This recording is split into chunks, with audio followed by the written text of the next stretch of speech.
Hello, I'm playing Aether and Iron. Last time I acquired Luca, the third companion, and he has brass and hustle for available talents.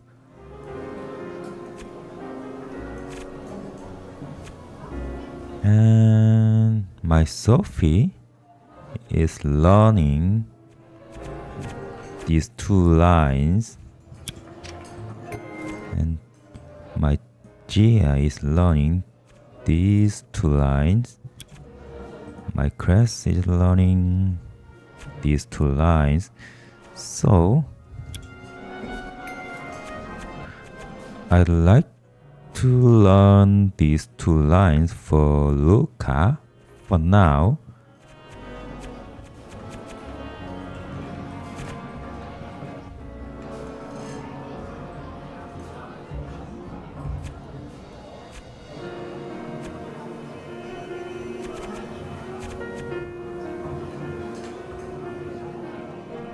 Yes, let's try.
Okay.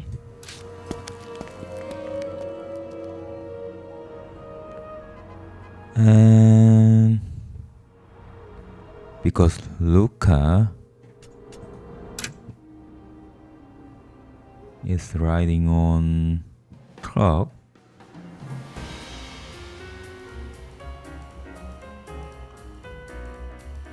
I'll keep a sedan for Gia for now. And I know truck has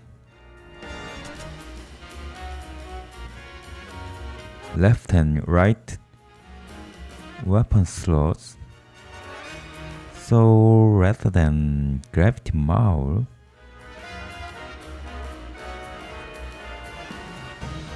I'll just use Gatling gun and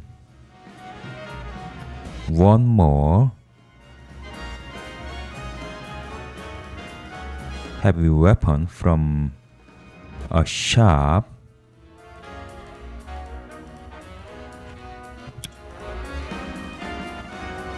For a while I checked heavy weapon available in those shops, and I decided to buy a grenade launcher here, so I'll travel to this place.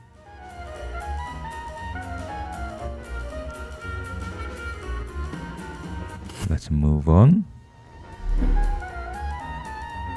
I'm waiting for a green dot at a stop when the radio hisses in my ear. Drop what you're doing. I have a job for you.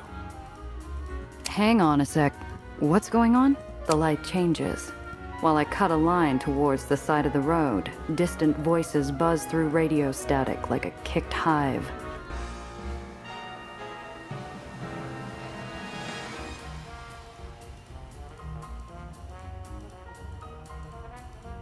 There's been a leak. We need to plug it quick. Otherwise, you, me, and all the rest are in the air.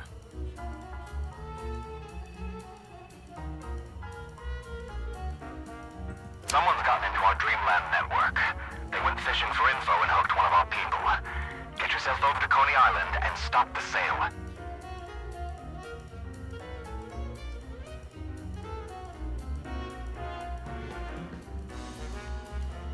How exactly? I'm not a spy. You know what they say, sweetheart. Beggars can't be choosers. You're the one closest there, and you know how to take care of problems.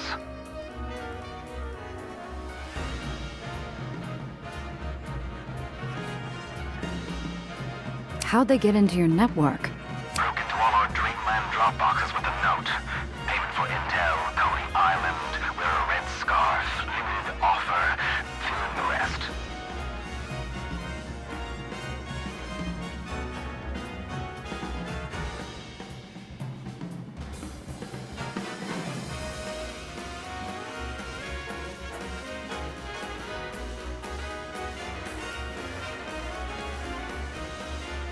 Anyone I know? Would it matter if it was? Maybe, but I sure hope not. Listen, Hollywood. I'll look into this, but I'm not your attack dog. Sure, loud and clear. Just remember, if we swing, you'll be keeping us company. 8-shot. Now get going. The meet's at 12. Look for someone in a red scarf. Deal with them however you do, then meet us at the shop between the golden flowers.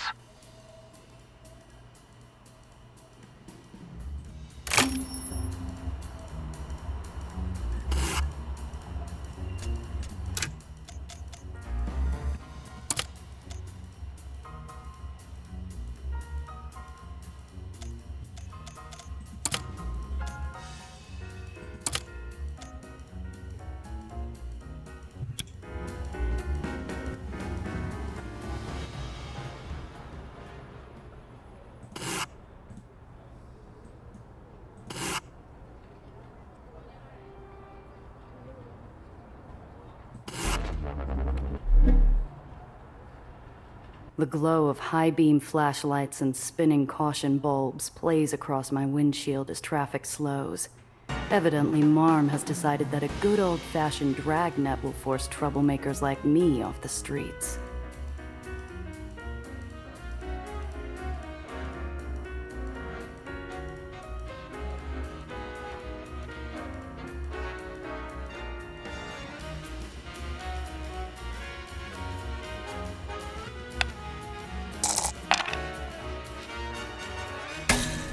A small opening between the barricades presents itself.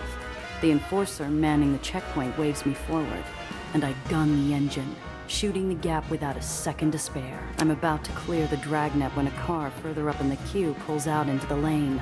I swerve to avoid them and smash into a barricade, sending a crack across my windshield and stopping me in my tracks. It's her! I've got 8-shot! After her! Keep your head down, Zio always said, or there's a price to pay. Well, I'm paying it now.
of my pursuers for now, but I can feel the heat still clinging to me like a soft, glowing coal fire. There's more where that came from if I don't cool it off somehow.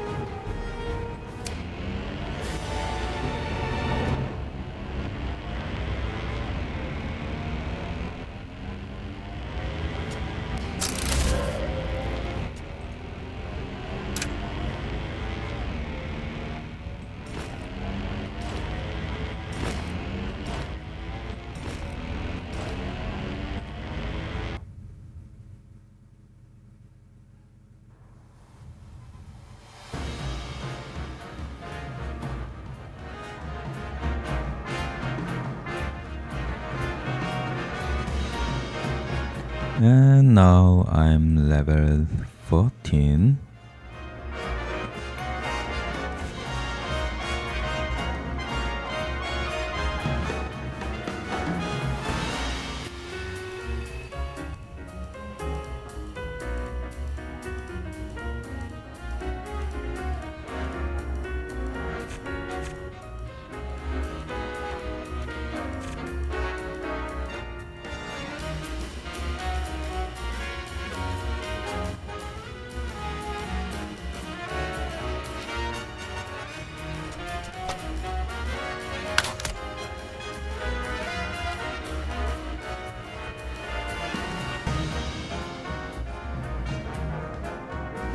Between these two,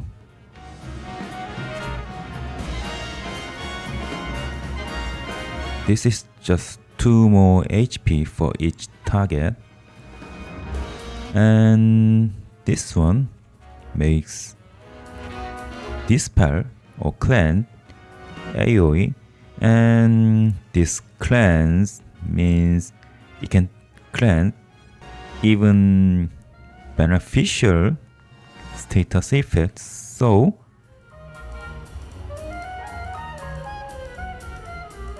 having AoE cleanse is not always an upgrade, so I'll learn this one first.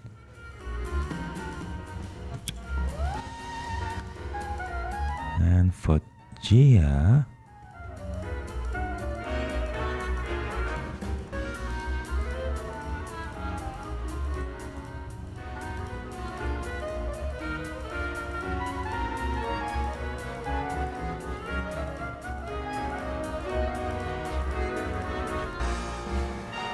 I learned this one for now because I don't need this switch twice per turn, but this one will damage enemies when I healed using this heavy skill. This skill costs AP very much, but also this one heals a lot. And even though this one heals a lot, I usually don't use this one because it's better to destroy enemies rather than consume a ton for healing. But with this skill, with this upgrade, I can destroy enemies while I'm healing myself. So I'll learn this one first.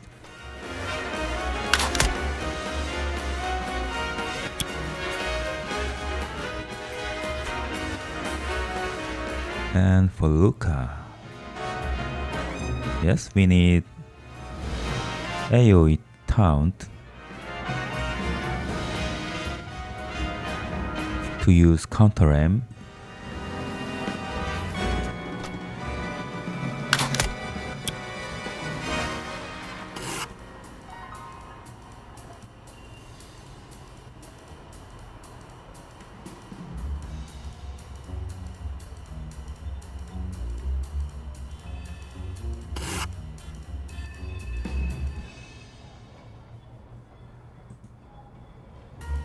Oh,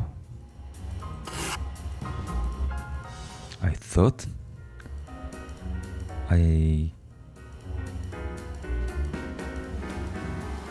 I had to restart this game because of bug, but not this time, fortunately. And let's recover my vehicle before I move on. 12. No.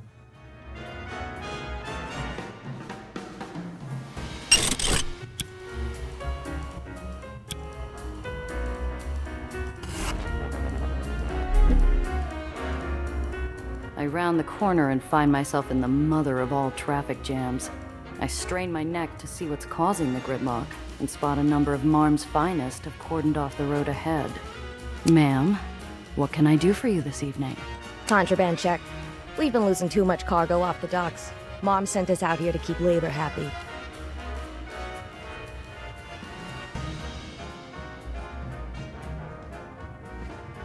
So now we're all under suspicion? Great. Just what I needed. Oh, cry me a river. You think I want to be out here checking people's luggage? Out of my sight, before I decide you're a person of interest.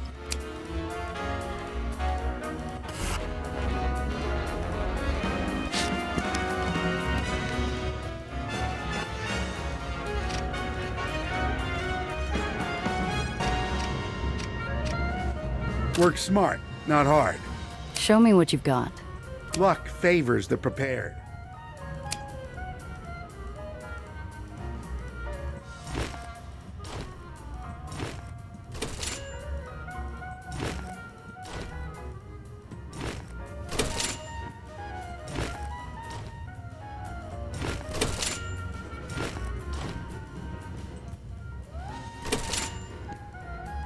And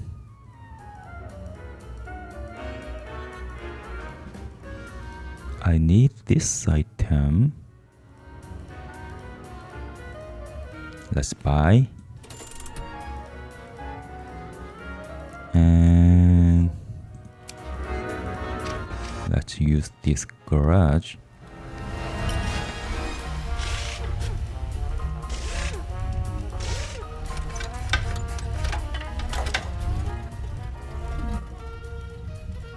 Here I have to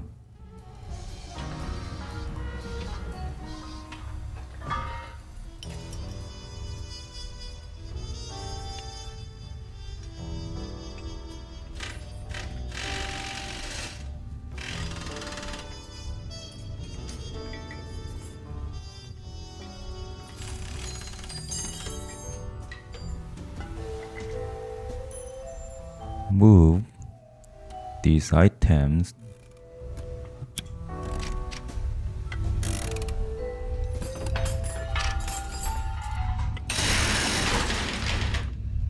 because I'll use sedan for Gia.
Only 9.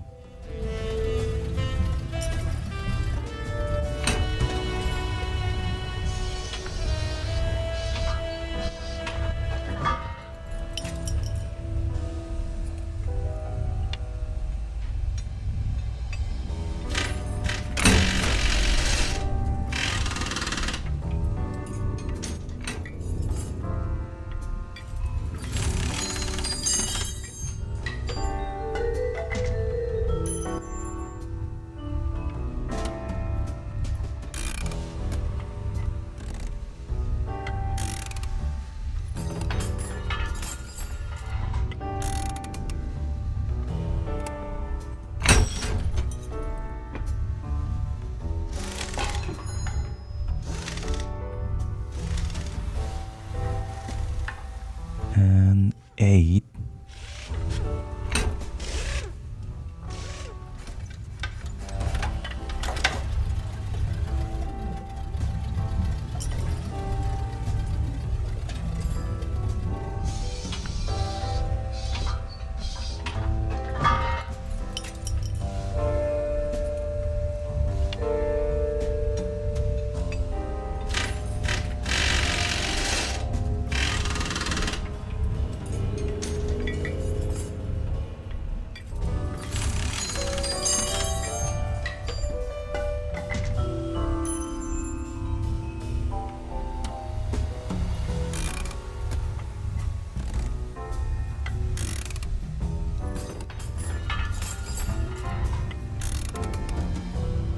Six plus 2, I can equip this 6 plus 2 and 4, 9 health.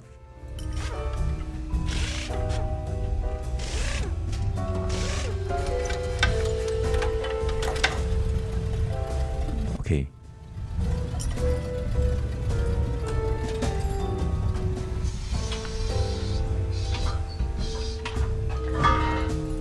Let's equip storage first.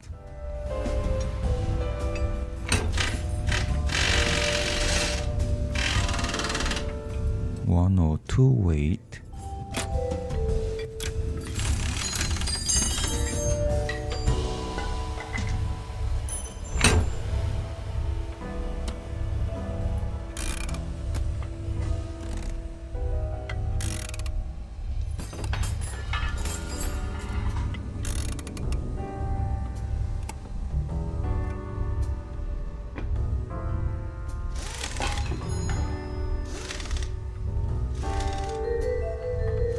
Looks like this one can equip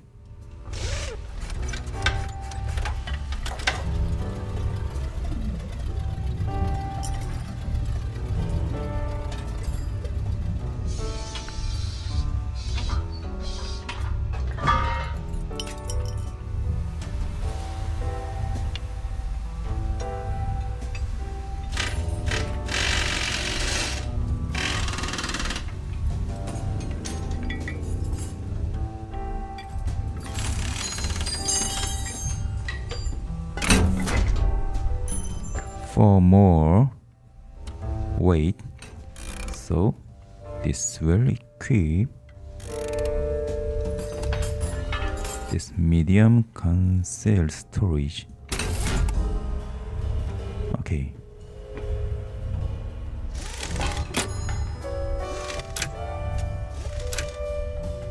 Then this truck will equip this and 7 weight left. Then I'll equip this heavy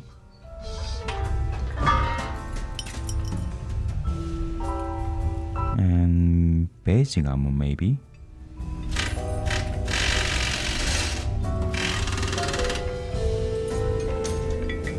Yes.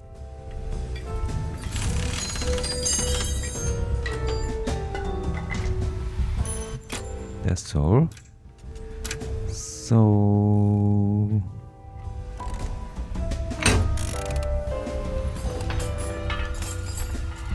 Let's drop this heavy armor. And this basic armor.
Then I'll move away.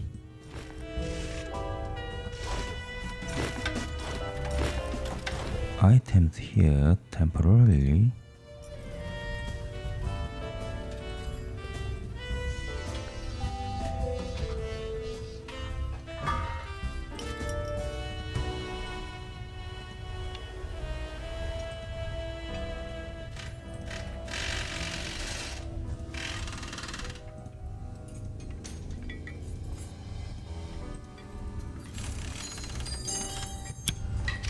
And I'll change my vehicle to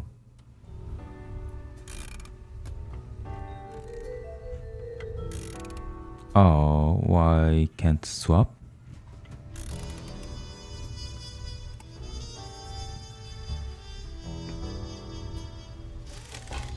Because Sophia is riding this one, I think.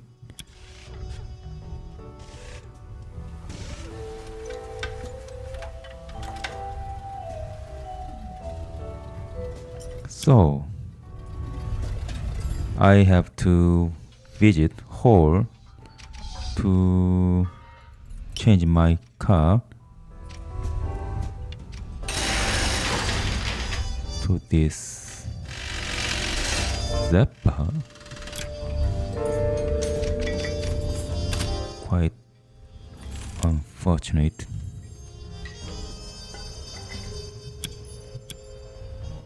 I see.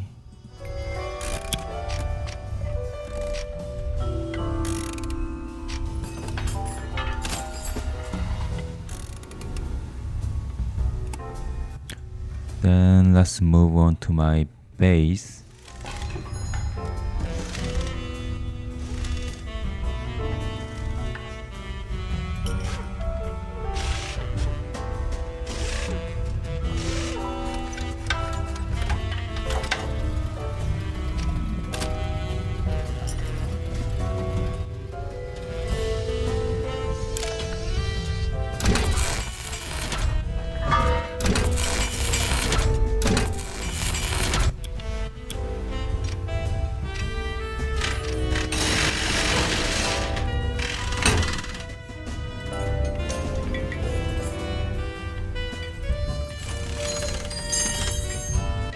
Okay, this car is not completely stripped off.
Luca and Sophie lean over a table on its last legs. It's clean enough not to stain the faces of their cards, but only just. Sophie sighs dramatically, leaning back in her chair. She makes what to the casual observer might look like a sneaky gesture. To me, it looks like she's trying to get Luca to notice the ace she drops in her lap. Hey, what the hell is that? You trying to pull a fast one? Oh, come on, darling. Who needs to pull a fast one when you're so slow? I've had enough of this. If you can't win without cheating, why even play? The tone in Luca's voice raises my hackles. I've seen his anger before, and I'd rather he not try to punch Sophie in the gut. Stop. The two of you stop right now. Hey, this isn't my fault. I'm just playing an honest game of cards, and this woman would steal from her own mother. Correction, Luca. I do steal from my mother. Sophie's toying with him. She clearly isn't playing cards to win, but to get under Luca's skin. Fine. You want a fair game? Slide me the cards. I'll deal. Fine. Splendid, Giovanna.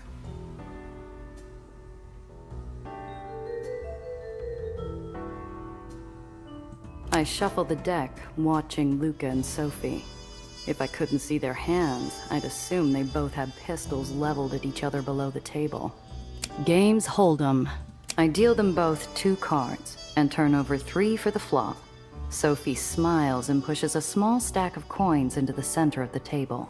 I haven't seen a flop so pretty since I saw Metropolis in the theater. You've got nothing. I raised by 5. Oh? And what makes you think that? I grew up in Dreamland, and I know those. You're always talking a big game for show. The only time I need to be worried is when you shut up about it. Sophie smiles sweetly, pushing her cards face down into the center. What? Come on, I had 2 pairs. What do you call it when someone is too honest to even have a tell? I can see the cards written on your face.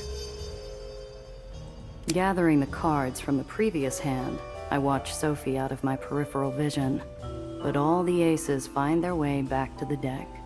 Maybe this is doing some good. 7-card stud. I deal out 3 cards each to Luca and Sophie. Sophie's 3rd card shows the Queen of Spades, while Luca's shows the 6 of Hearts.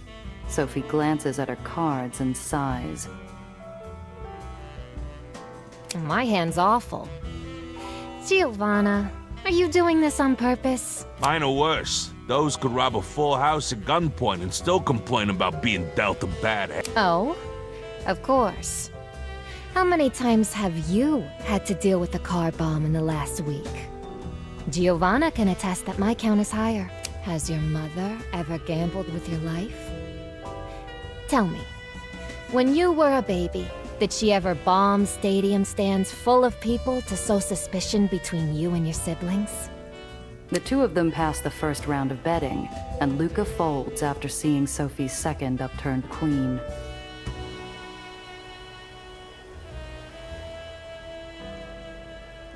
Sounds like you ought to pick your family better. Show your cards.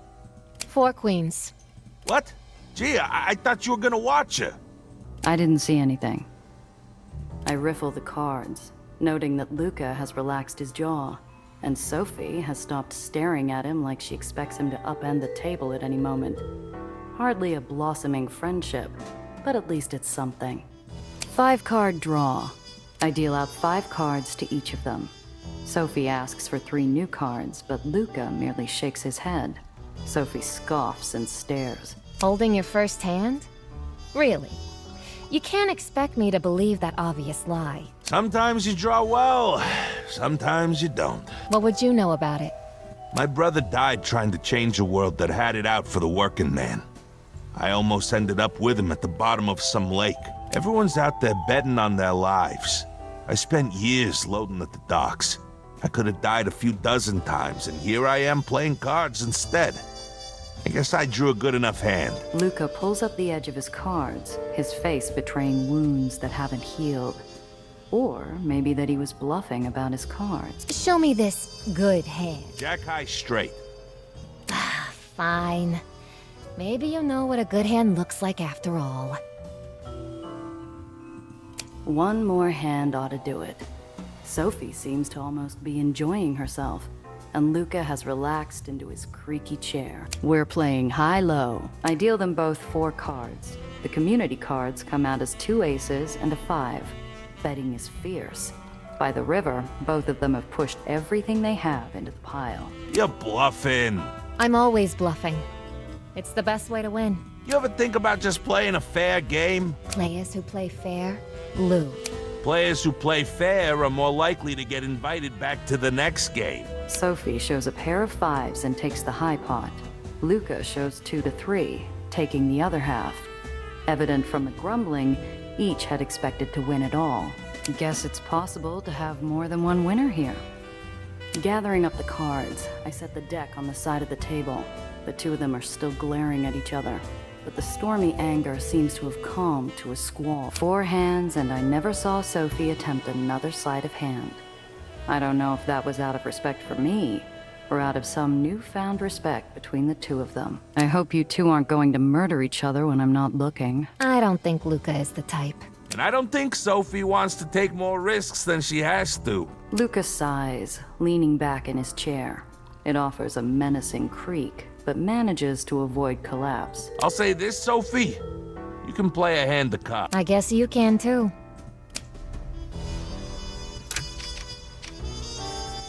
Hello again. They ever catch who bombed the Hippodrome? Not yet, no. The papers will tell you the investigation is ongoing, but we've discovered evidence that our villains fled to a neighboring island. Giving Marm more support to expand further, I take it. Yes. Believe me, I am aware. And once we put a stop to that, I intend to have a long conversation with her. Take care. Yes? Let me know if there's anything I can do to help. How can I help? Take care out there. Zdravo.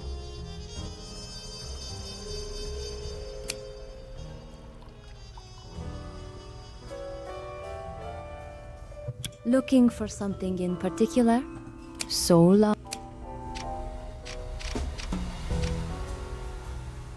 How can I help? Until next time. Hello, miss. Thank you. Cress sits near the radio, staring dead-eyed off into some corner of the bar, listening intently to the voice desperately escaping its wicker cage. We have reports from Miller's Grove in New Jersey. At approximately 6 a.m. this morning, local time, an object that astronomers have been tracking from Mars has landed in Mr. Orson's cow field. Just in time, Gia. The world's ended. Just serve yourself. It's all on the house. I'm just gonna go lie down. Oh, stop that. Most certainly is not. You would have known from proper sources, not this. Some big juvenile prank, that's all. What's going on? Shh. Thomas, Alistair, all of you. We can see it now. A shape coming out of the crater. What's that? It's carrying a small mirror. A jet of fire just sprung from the mirror. Dear God! It struck the approaching men, turning them into flame! A wave of static amplifies the last words from the voice on the radio. Even Alistair starts to look concerned while hiding behind one of his books. I assure you there are no such things as Martians. If there were, I know a handful of organizations that would have found proof. Come on, Professor. There could be life. Schiaparelli's canals on Mars may have been disproven, but there's water in the polar caps and an atmosphere. What's going on, Cress? The broadcast started a little while ago. An astronomer named Dr. Verne had been observing strange things coming from Mars. And this guy is a legitimate astronomer? He most certainly is not. I haven't heard of him or read any of his work. But free home archives aren't always the most up-to-date. I see Thomas's feet sticking out from behind the bar. He believes it. Or he could just be going along with the joke. Mars can't really be attacking. Ladies and gentlemen, I've just received word from General Hammond. He is pulling back his forces. Wires from San Francisco, London, Cairo, and Jakarta. The Martians have begun a planet-wide... I have to make a few calls. Thomas, do you have a phone? No, don't get up. I'll find it. Quiet, all of you. I need to listen. For those of you at home, please, we are receiving word that we may soon have to go off the air. It's New York. New York is under attack in what survivors say is a fireball that fills the sky. Ah, see? Just one of those radio stories. They play all the time down on the docks to pass the time. Good. I'm glad that's settled. There are no such things as Martians. You can come out, Thomas. New York was under attack. We'd know about it. Thomas begins to rise from behind the bar when a small island tremor, something felt at least a dozen times a day, sends him back down.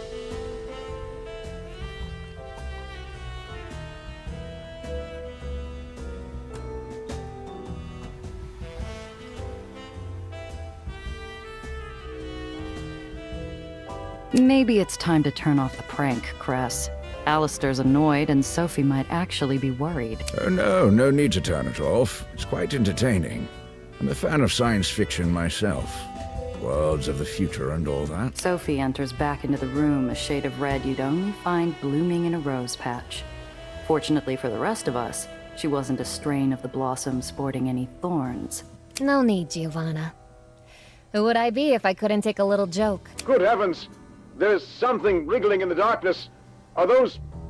tentacles? It's as large as a bear with skin that glistens like wet leather. Saliva drips from a lipless mouth. Now I just feel silly. No need to feel embarrassed. There's no shame in falling for a small, harmless deception. After all, Miss Carter fell for it as well. I didn't fall for it. I was interested in how it played out, that's all. We'll be hearing from the President of the United States soon as he addresses the nation and the world. We expect grave news. Please stand by.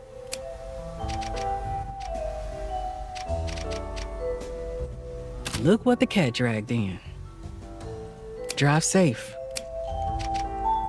Whatever Luca and Cress are... Gia, join us. It's the anniversary of the Fahrenheit strikes. Sit. Luca's cheeks have gained some color, and Cress is swaying in her seat. I can't tell if they're drunk or merely poisoned by the concoction in the bottle on the table. Did I miss something, Cress? You two have some secret history? Nah, never met the little lady. But we both pay respects to the holiday. The day when the rats and the legiman fought side by side and won. I hardly think that either side... Gardner's comment is scarcely more than a mumble from the corner.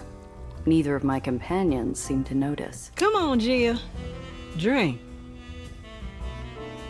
Ugh, why does it smell so bad? During the strikes, when everything was shut down, food was going bad. The Ledgemen and Aether had to pool resources. Came up with this drink. It was damn near industrial. We called it hot lemonade. We had lemons. They had milk. And we managed to scare up some, homemade hooch. Solvent. Heated it all up. Somehow that kept the lemons from curdling the milk. It doesn't look like you're drinking that now. Thomas didn't have any milk, so I asked him for something strong and disgusting. I haven't heard of the Fahrenheit strikes. There was this island where the Aetherians and Ledgemen went on strike together over working hours mandated at 14 a day. It was really something. Went on for months. The Baron cut food coming in. Because with the workers in revolt, the local economy was destroyed. Neither of them look at Gardner, who appears to be nursing his own, much more palatable drink in between turning pages of a book. Eventually, the strike succeeded and the workday was cut to 10 hours. And no pay cut. Everyone won. Except the Baron. I heard he fell off a ledge, or maybe got lost in a tunnel. Hey, Professor. What do you mean that neither side... The man looks up from his book. Months of starvation, thousands dead. Baron Hofstadter declared bankruptcy within a month of signing concessions. The barony fell apart within the year. Bankruptcy was a ploy. Perhaps. You'll never know. I pick up the glass, watching the expressions on my compatriots' faces. Cress nods enthusiastically, while Luca appears concerned. As the liquid hits my tongue, I'm hit with a wave of nausea. I can only describe the taste as a cremation. Salud! Salute! Is this supposed to be a practical joke? I'm afraid they seem quite sincere. Hey you, Professor, come here. Take a drink. Today is for everyone in this city, and everyone should remember. No thank you. It's not my type of drink, I'm afraid. Cress gets up and shuffles over to Gardner, holding a freshly poured glass of the foul liquor. Cress, he's not gonna drink. Let it be. He's going to. He's one of us now. Better start acting like it. Now drink. Gardner's face wrinkles at the smell. Or perhaps the implication of being part of the underground. He leans back almost comically, as though he could dodge the glass itself.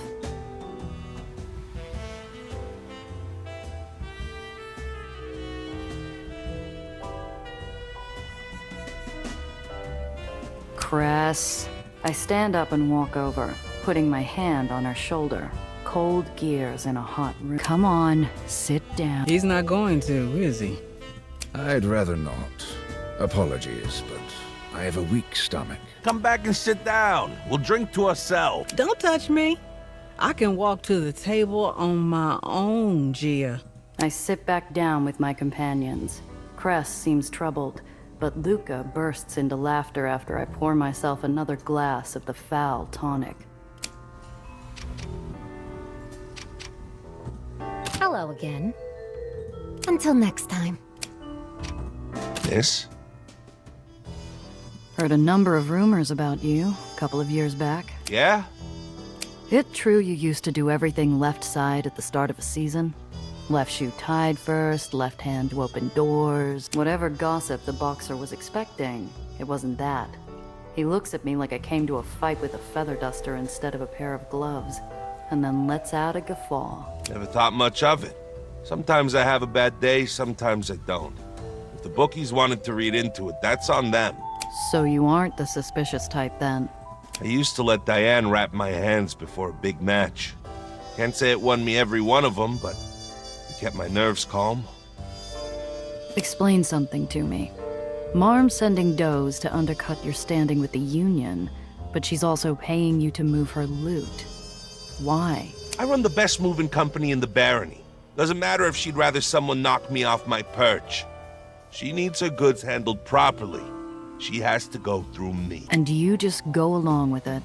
despite her handing out knives behind your back. Luca grimaces, weariness creaking into his wrinkles like worn seams on an overused engine. There's rules. I keep the union in line, Mom keeps her claws off. I take a contract, she keeps my people fed. And if I help the neighborhood in my own time, she can't complain. It's how Dreamland works. And Mom knows I'm honest enough to follow through on my end, no matter what rules she bends on hers. Take care. Miss, you know where to find me. Yes, darling? See you soon, darling. Yes? Come back soon. How can I help? Take care out there. Well, well. Happy hunting. Miss, take care now. What do you need? See ya. Okay. Nothing left here.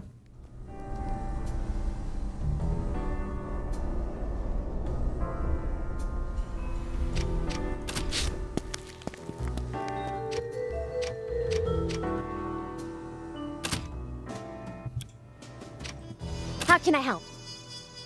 Let me know if there's anything I can do to help.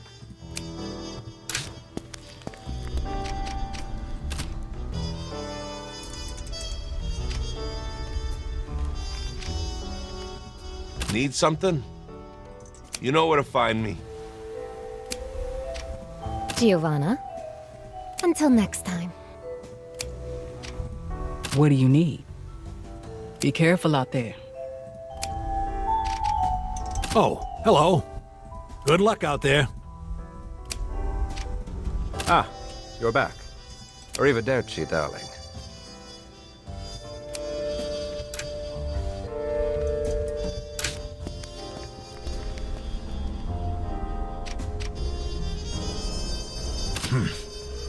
Thank you.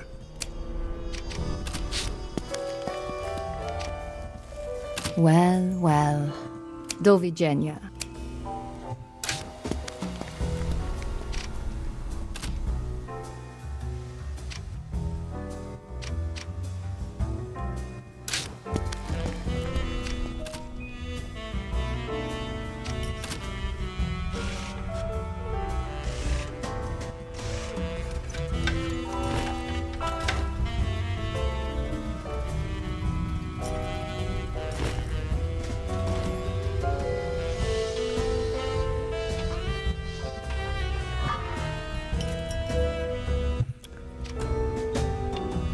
And here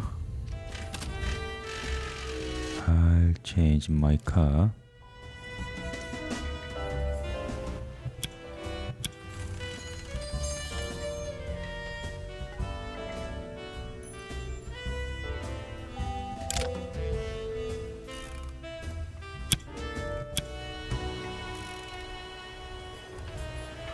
So to change my car,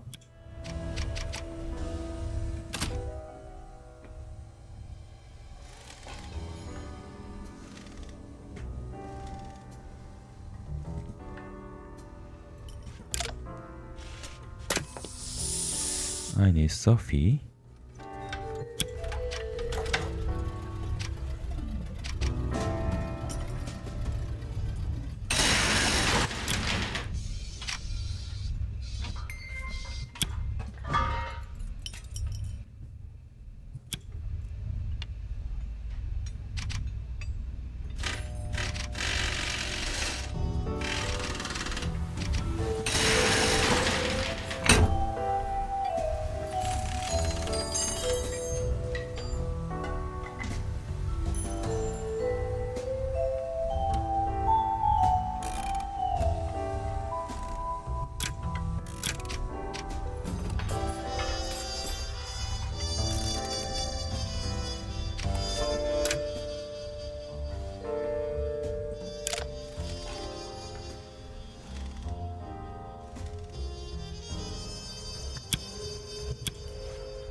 then I can equip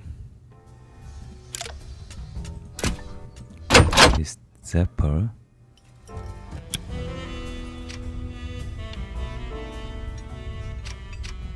And I'll exchange for Luca. Now I have flatbeds and sedan and truck. And I already equipped this truck.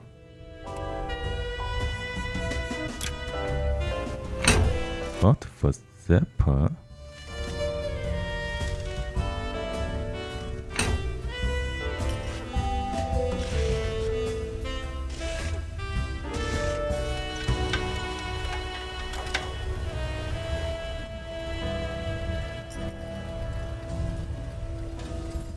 okay, and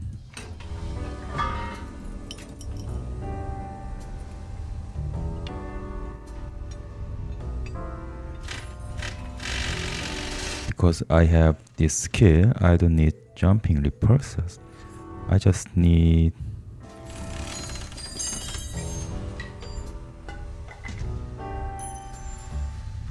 three AP repulsors.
And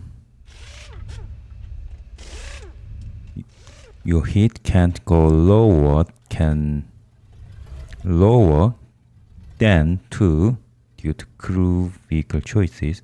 Okay, this hit is from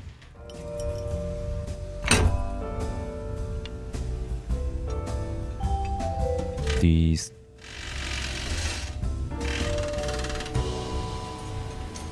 weapon, I think.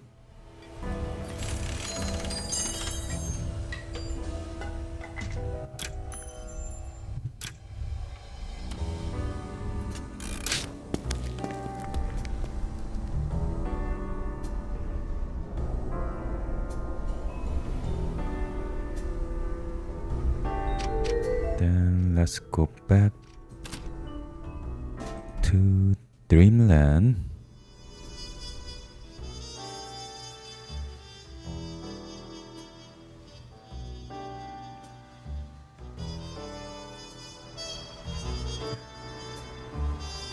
Okay.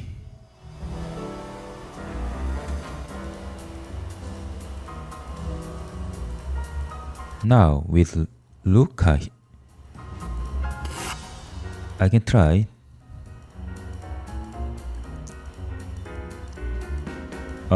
Daredevil check here.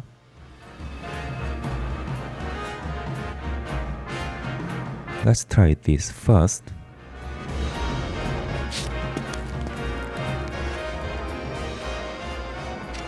This is the check.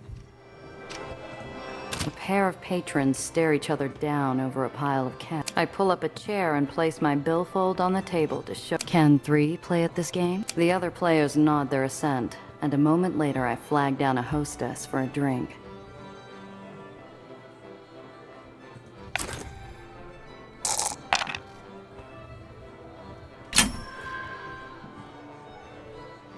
The competition is fierce, but too fixated on the money to play their cards right. Thanks for playing, boys. I appreciate your contribution to my retirement fund. Okay, now I have more money. Let's move on.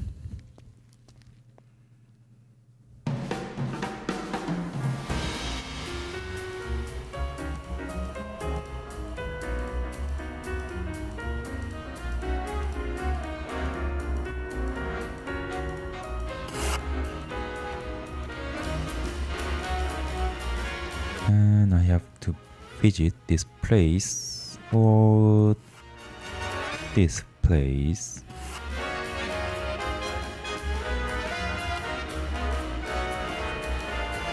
Let's visit this place first. I have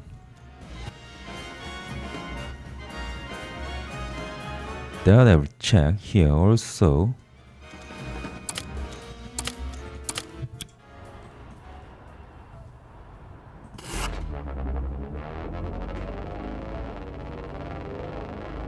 We're adrift in a sea of fog.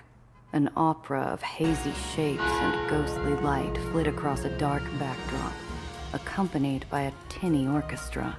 The bell tolls. Someone beside me squeals as the curtain of fog pulls back.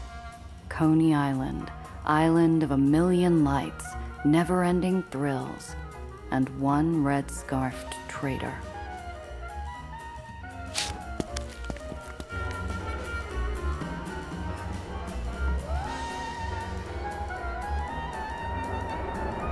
We got a lot of ground to cover before noon.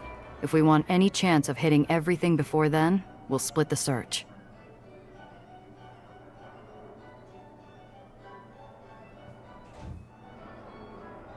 I'll check the outside. You and Luca take the inside. Mako and I used to sneak through Juggler Street in the gardens.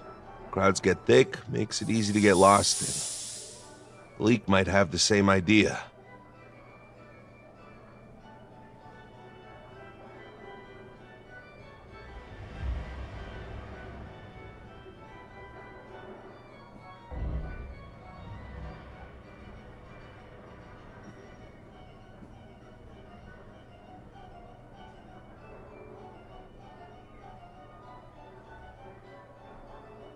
I'm walking through a stained kaleidoscope. Peals of delight rattle past me while golden lights reveal fantastical sights with every twist of movement. But the lenses are ringed in shadow, slicking my palms with every skitter. Soft footsteps stalk mine. Excuse me, miss, are you alone? Is that a problem? No, miss. Passing on a warning. Have fun, but mind your purse and watch your step. All the weirdos and pickpockets come out in this weather. Solar visitors are easy targets. Thanks, I'll keep an eye out. By the way, I'm meeting a friend. You see anyone with a red scarf go by? No, sorry. 11 chimes ring through the fog, warning me to hurry. Tightening my coat, I thank her for the warning, and venture off to find Red Scarf.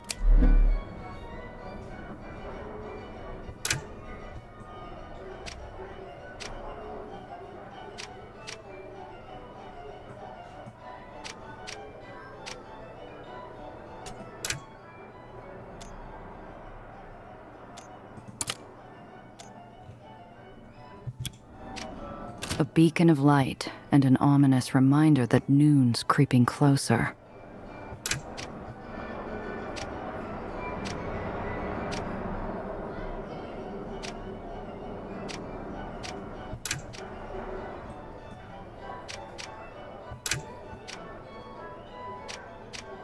A melancholic young woman looks back at me from the faded windows of her missing poster. Last seen at the park.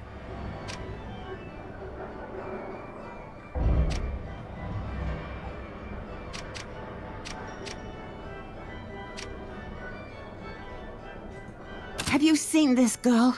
She's my daughter. Oh, for goodness sake. Excuse me, please. This is my daughter. Have you seen her? Anything, please. Thank you. I hope so, too. Excuse me, miss. Have you seen this girl? She's my daughter. Trembling hands, cracked and bloodied by harsh cold, thrust a poster towards me. The same melancholic girl from the Coney Island walls stares up, unblinking like a corpse at an open casket. Actually, I'm looking for someone too. Seen anyone in a red scarf? Have I seen a... No, I haven't seen a red scarf. Your daughter. Tell me about her. The woman's parched of hope. The question's an empty glass with only a few drops of hope at the bottom. But she holds it to her lips and waits. Rosie, that's her name. 16. Lovely wavy hair and green eyes. Always has her head in the clouds. But she's not a bad kid. She never gave me anything to worry about until recently.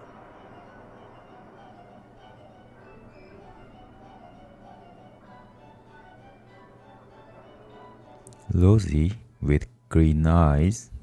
Until what, exactly? Nothing. Just, nothing. She's overreacting, that's all. Sorry, no.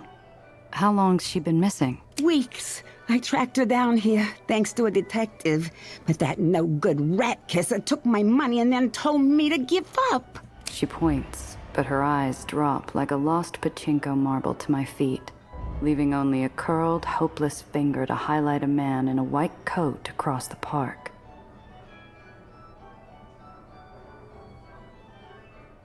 He's gotta know something. Mr. Harry's been here all day. She kind of just disappeared again. The detective barely looks like he knows how to cure a hangover, let alone how to find a missing kid. But if he's been here all day, maybe he knows about Red Scarf.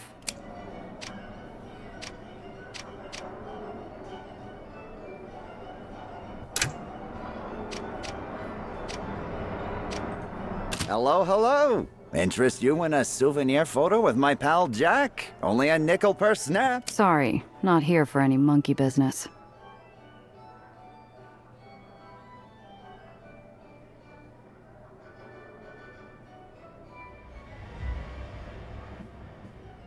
I'm looking for someone in a red scarf. Seen them? Sorry, miss. I'm on shift. Please keep your questions related to the carnival. Anything I should keep my eye out for? Depends on your poison. You want thrills? Can't beat a visit to Hell's Gate. You want something exotic? Jaeger's Beguiling Beasts is that-a-way. Oh, you got some lucky lover? The Topsy Barrel's an excuse to get closer.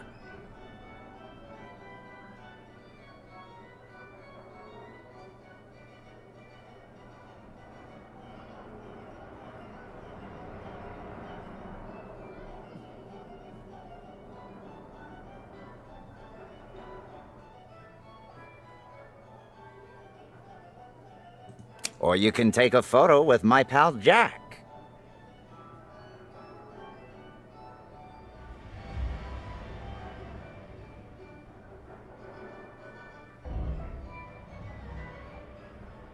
Thanks, but I'll pass. Not very photogenic.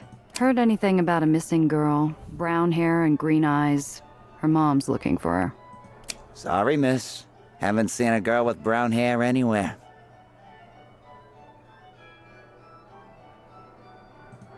Excuse me, young lady. A moment of your time. I didn't need the doe's warning to be wary of weirdos. One look at the string holding up his aged beard flashes a caution sign. No thanks. Whatever you're selling, I'm not interested. Oh, are you sure you're sure about that? I might have something you dearly want. Something about a red scarf. The supposed old man slips me a boyish grin, dangling the answer to my search like a misshapen hair. What do you know? Shh! How do you think I heard? There's ears everywhere. Come along. We'll talk in my tower. The old man hums and leads me up the winding stairs, 2 steps at a time, into a fairy tale. Up the abandoned tower, above the fog and the lights, it's like we're floating. A memory floats of Mom telling me of wizards in the clouds as the old man stands tall along the ledge. With a flourish of his coat, he transforms before my eyes. Ta-da!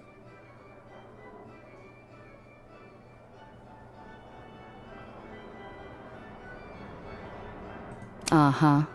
And who the hell are you supposed to be? The King of Carnies, the Prince of Thieves, servant to the common folk. But you can just call me Sweetheart, Miss Snoop. All right, sweetheart. You got me out here. And what does the King of the Carnies want with me? Every king's gotta look after his people, and you've been bothering mine with questions. Usually I'd ask the operators to make your stay inconvenient, but you don't act like one of Marm's fixers.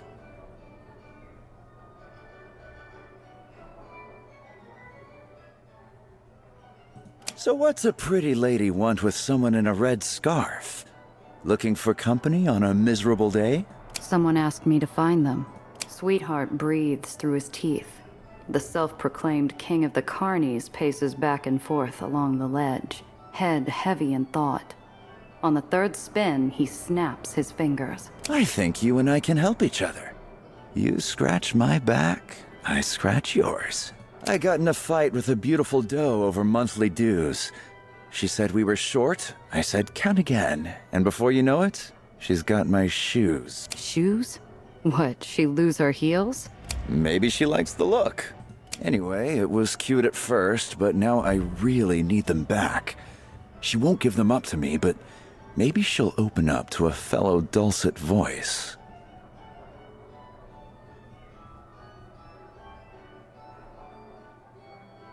You're supposed to be a king. Can't you order your subject to hand the shoes back? Even a king has his limits. Mine just happens to be a stubborn doe who'd turn me down if I were king of Dreamland. She must really have it out for you, huh? I might have pushed it after 5 disguises. She'll forgive me eventually, they always do. But my feet can't wait. I doubt you're the only one who's seen them. What's stopping me from going to someone else? Well, nothing. But you won't get anything from the Carnies. They won't say nothing without my say-so. And who crowned you king? Is there a Carney Pope around here somewhere I should be talking to? Wouldn't you rather know how I became Sweetheart? It started at the fire show. There was a fair-haired bird and a pack of louts. I enter from the right and... Yeah, save it for your subjects. I'm not here to trade pet names with some puffed-up pretty boy.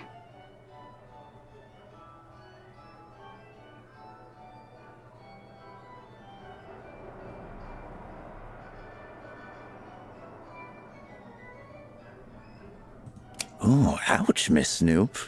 You break all hearts that way? Or just the ones you like? I'll think about it. Until later.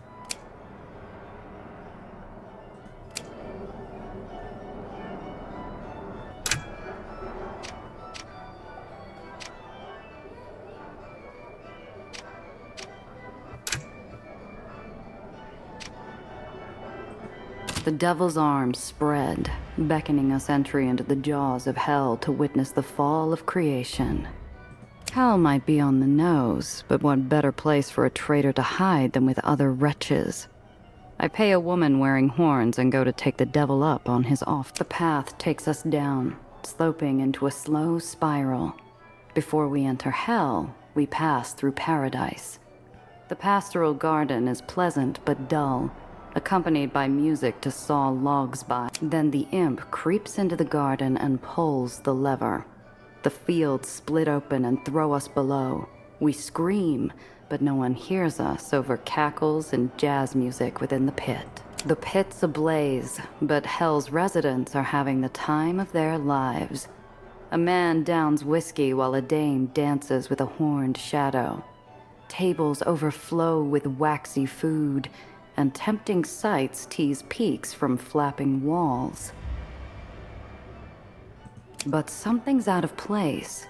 What's a mundane room doing in the walls with fool's gold and empires?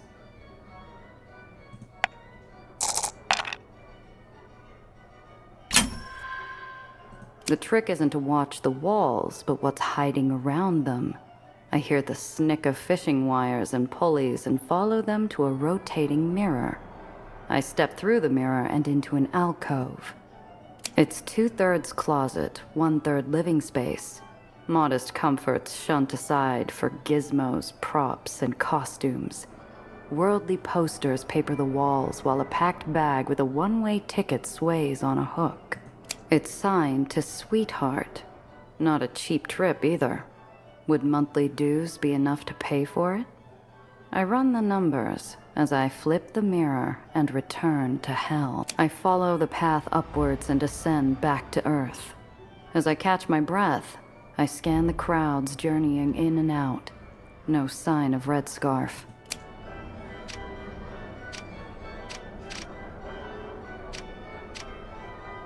New posters stapled over layers of old.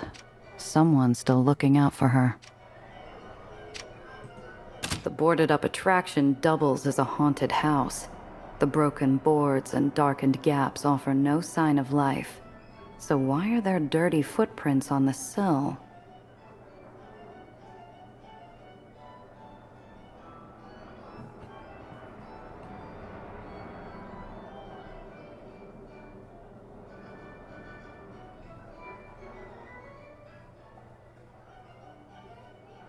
I wait for a lull in the crowd, push away a loose board, and vault inside. Dust and aged wood stifle my every breath, but I don't dare sneeze. I'm not alone. Amidst the shadows, something like a pale arm hangs around a corner. I wait for their move. 30 breaths pass. No movement, not even a twitch. Slowly, I exhale and ankle around the corner. I give the mannequin's arm a pat and continue the search.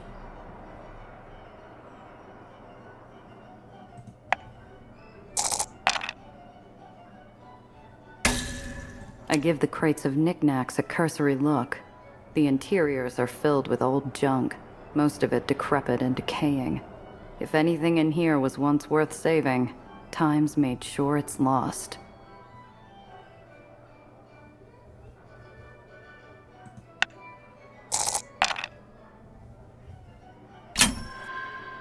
The attraction's a cluttered, dark mess. Anyone passing through wouldn't have much room to move. I soft step around debris and find a dirty footstep over a wire towards a tarp. I pull back the tarp and find a little hideaway. A bag, a compact mirror, and sheet music rest upon a makeshift mattress. I find the explanation in a half-written note. It's a familiar story scribbled in a shaky hand. Some kid apologizing to Mom for the fight and running away to seek her dream.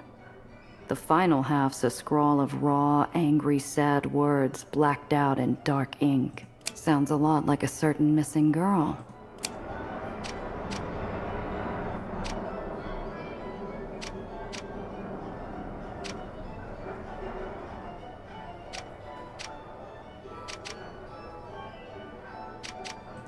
What do you want? Are you here about the thing with the... Nope. Never mind. You're not one of mine. Mr. Harry, right? Heard about you from the woman over there. Criminy, that... Did she put you up to this? Lady, if I'd known she was persistent as a bad neck crick, I never would have taken the job.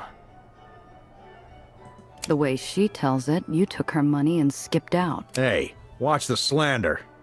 I worked my ass off looking for her, kid. But the lady's running out of funds. She barely got enough left for half an hour, so I spared us both and cut the cord. So unless you got other biz, beat it. I'm looking for someone in a red scarf. Sound familiar? Through the haze of poor choices and trite, pulpy cliches, he gives me a sudden look of clarity. If there's one thing Dreamlanders know, it's an opportunity. Maybe we can work something out. That lady won't stop hounding me.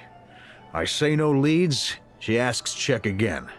I say she's only got enough for half an hour, she says she'll pay anyway.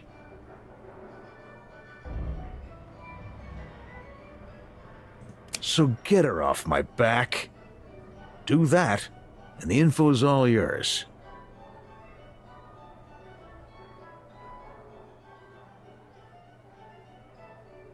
I got something better. Tell me what you know, and I'll give you a lead on your runaway. Okay, sure. Go. Found a hideout in the boarded-up attraction. Looks like it could be hers. Not bad. I swung by earlier, but didn't find nothing. If you've already done the hard part of sussing it out, it couldn't hurt to take another look. Under the tarp. Can't miss it. Now, what do you know about the person in the red scarf? I spotted a sneak in a red scarf earlier. Slight build, oversized hat and coat. Shakier than a trimmer. Ran before I could get a closer look.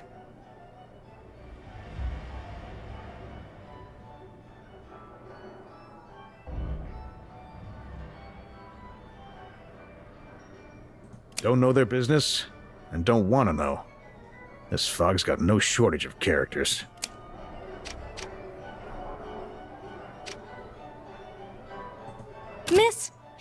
Mr. Harry told me what you did.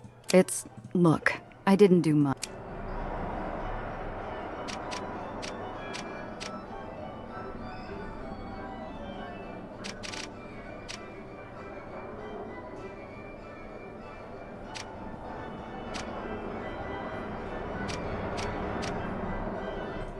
Hey, you know Sweetheart? Me and everyone on Coney Island with a set of orbs. Don't tell me. Are you his latest fling? Did he sweep you off your feet and promise to take you to see the sights? No, just doing him a favor. He asked me to get his shoes back. Oh yeah? Did he tell you what he did to deserve it? Something about the carnival being short on their dues. No surprise the weasel left out some details. I only took his ugly shoes because he was handling the money when it disappeared. He can have them back when I get the cash.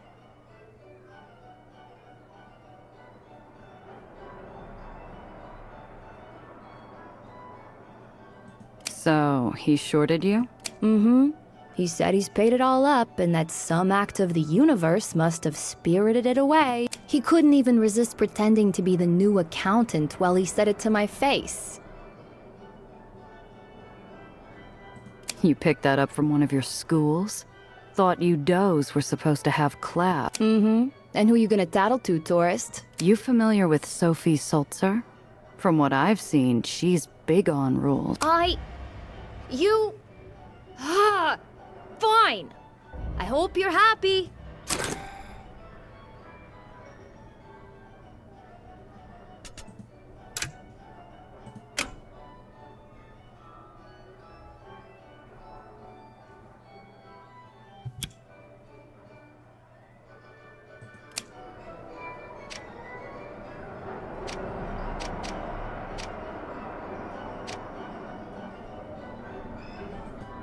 There you are. Any closer to retrieving my shoes?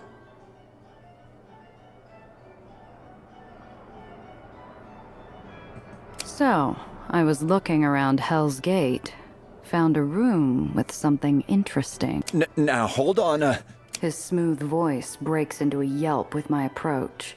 He's caught along a ledge without wizardry or honeyed words to help him escape. You got in a tiff with the dough because the carnies were short on their dues?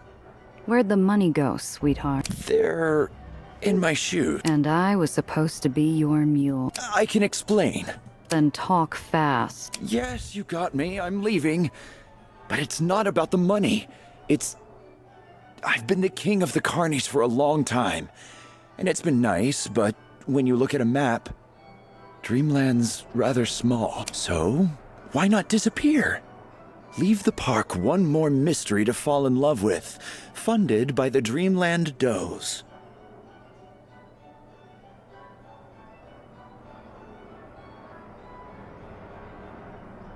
Knowing there's lettuce lining a soul or heel, maybe I'll regret not holding on to them. But we'd made a deal, and I need that intel. Here, just tell me what you know and get out of town. You're the real sweetheart, Miss Snoop. Not just anyone would give up information like that. Tell the wrong person, and you would have seen me strung up on my very own tower. Don't tempt me. I know, the information. But I want to give you something else as a token of my affection. He digs around his pockets, jingling what sounds like a collection of keys an Aether might be jealous of. He finds what he's looking for and tosses me a strange-looking key. Just promise me you'll take care of her. I can't take her with me. And she needs a new home. Thanks, but now I really have to go.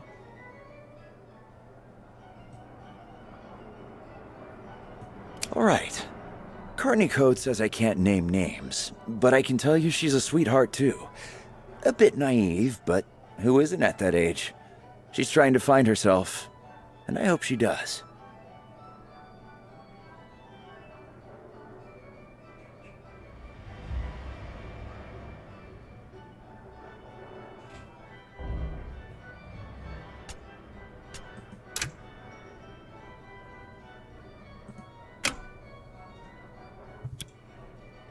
You'll find her at the boardwalk. And Miss Snoop? Go easy on her. She's just a kid in over her head. Sounds like Apollo's leak. Better get over there. Thanks. I'll try.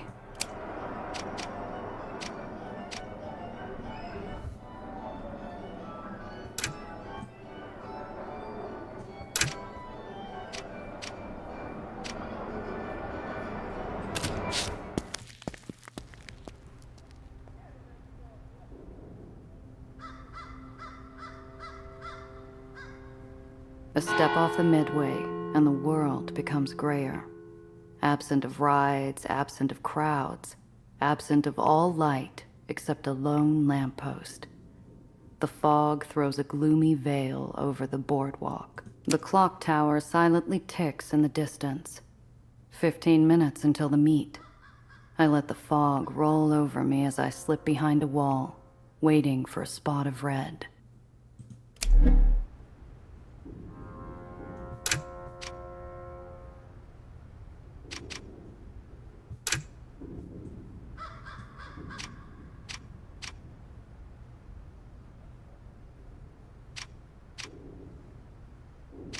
The clock tower's a silent sentry overseeing the proceedings.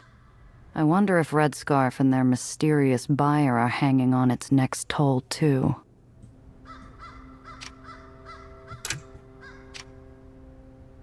Two figures. The only red around one of their necks is a smear of lipstick. Their faces go even brighter when they notice me and make a getaway down the walk. Below the railing, waves dance along an artificial strip of sand without a trace of footsteps. Doubt Red Scarf's coming up that way.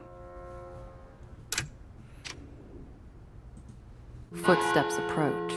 Red wool paints a splatter across the white-gray cloud, leaving a crimson trail in her wake. It stops at the bench as she sits and waits. The bells start loud. We sit up, prepared to move. But we're alone. The bells fade and the air grows colder, but the buyer doesn't come. Eyes forward, stance relaxed. I sit and wait. The leak's not going anywhere, and the mastermind's still out there. If I hold out, I can get them both. Minutes pass. I count exits, shapes, and ticks on the clock. Nothing changes until the next bell. That's long enough. I hear a click of a gun pressing an icy brand against the center of my back. My throat squeezes, caught in a vice as the muzzle propels me towards the bench. Your work's done, Missy. Best you were on your way. The girl runs. Faced by an icy, scarred nightmare, I don't blame her. I'm frozen. A half step away from a bullet and a drop into Coney's waters. But the shot never comes. Why aren't I dead? What do you want, creep? If you're looking for Nellie, she's not here. Oh, the Reinhardt job's in other hands. I wanted to chat. Off the clock. Professional to professional. A chat? You've got a gun on me. The pause is like standing foot over grave, teetering until he yanks me back with the snap of holstered iron. Dufresne takes a spot on the bench. A heartbeat later, he gestures to the open seat.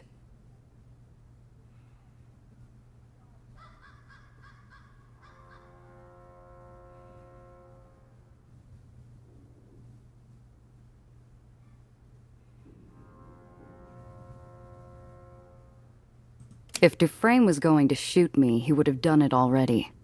I sit face to face with the scarred-up black hat. You set this all up. You're sharp, aren't you? So why the underground? Needed another job between terrorizing kids? You think they're who this is about, smuggler? Liquid metal flows off his smile. We might not be trading blows behind a windshield, but he's still a monster playing with his food.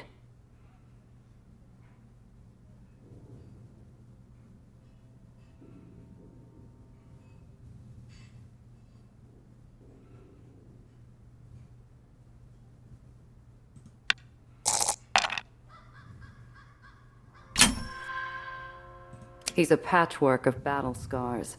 From the missing ear tip to the jagged lines, it's clear he's had no shortage of scraps.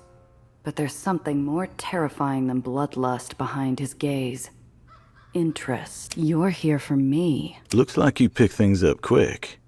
Saves us both time. A file comes down on the bench. My heart nearly kicks through my ribs. My name, my history, my darkest deed, all spelled out with a few sheets of paper and Valentine's death photo. The Underground's nothing special. Another ragtag posse aiming to change the world. Seen a dozen like 'em. Expect I'll see a dozen more. Only thing of note is their connection to you. So you use them to get to me? Why? Dufresne frowns, gloved thumb rolling slow circles along the grain of the bench. I don't usually encounter someone so often. Made me curious enough to start rooting around. Giovanna 8-Shot Randazzo. Smuggler. Familiar to Astoria Bay and its info broker. Notable work includes the Wong Package, the Peacock Gala, and others. The rest, well, best heard from the horse herself. Looks to me like you've done plenty of homework. What more are you expecting out of me? Newspapers and third-party testimony only paint half the picture. And if you talk, I'll return the favor. Fine, let's talk. You can start with who the hell Not so fast. Let's talk terms. My past employers and their intentions for Dr. Reinhardt are off the table. If you want answers, you gotta earn them. Question for a question. Oh, and my time's limited, so you best pick wisely. How many questions do I get? A watcher above sounds off another solemn bell. Until the next bell. Flip for first question? All right, fine.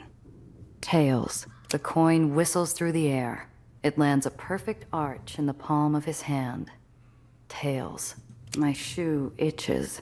I might not know what Dufresne's planning, but I've got questions burning holes at the back of my mind, and not enough time to ask them all. The Underground had given me a job. There wasn't a leak, but they'd still expect something. But this was between me and Dufresne. I ask myself, if I leave something unanswered, which one?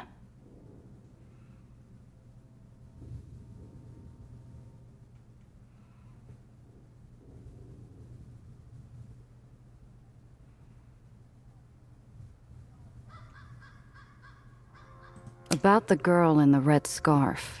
She... You only got a few questions, smuggler. Be ashamed to waste one asking after used... Look, Dufresne. The girl's face is plastered on posters, and her mom's tearing her hair out. All I want to know is that you're not going to shoot her after this. The black hat leaves me guessing. I'm seconds away from threatening him with a trip over the railing until he shakes his head. The little miss was a one-off. Found her busking at the amphitheater. Dropped my request along with my tip in a basket. No direct contact. No sense in killing her. Expect she'll be back there. If she doesn't find more trouble on her own. One question down. Satisfied? Good enough. So, tell me, what was worth chasing me all the way to Dreamland? He leans forward, arms resting on his thighs, body stretching like a shadow under the turn of the sun.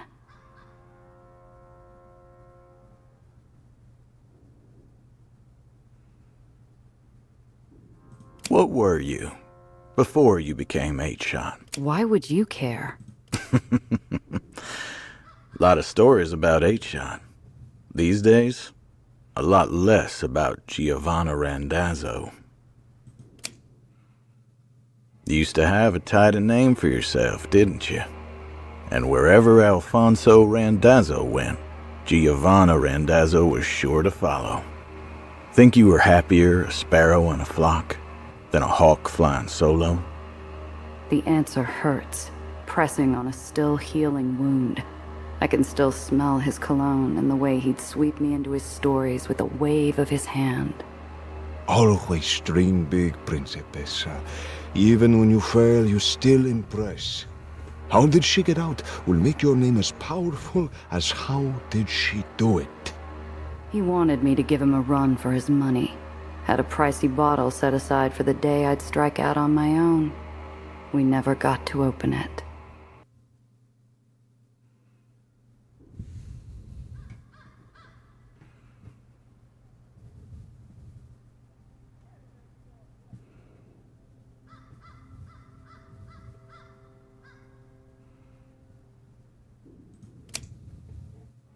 Yeah. Best damn years of my life. Had more than a good name. I had respect and a good crew. Used to feel like I could take on the whole world. Must have been nice. Surprised you'd think that. There's worse ways to spend your better years. Shame they weren't meant to last.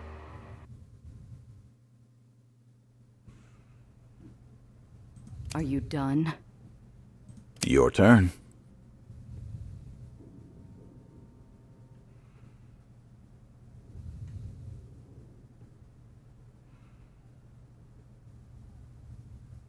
So, why are you so interested in me? You've been a pebble in my shoe. Feelings mutual, pal. Expect we have more than a few in common. You're professional, don't like to lose. And you've got pride, even when saddled with a cause you don't believe in. Uh-huh. You'd know all about me with your fancy ride and clothes. I know what it's like to grab the devil's hand to survive. His glove picks at an exposed sliver, stripping away thin layer after thin layer, flick by flick.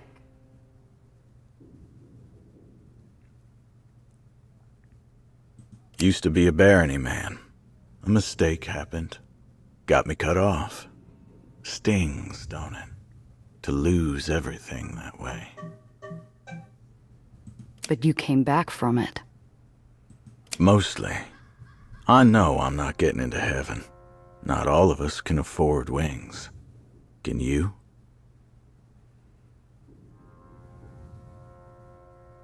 I take a moment to absorb his answer while I brace for his next volley. So, what's next?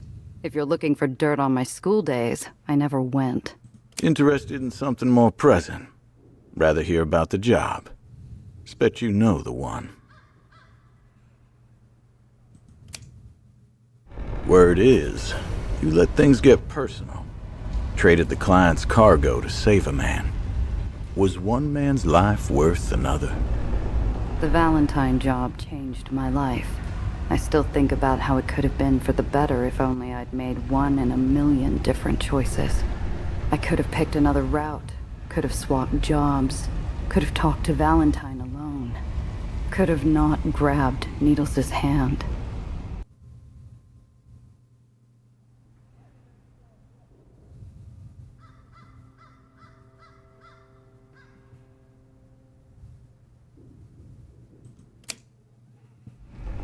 He was my crew.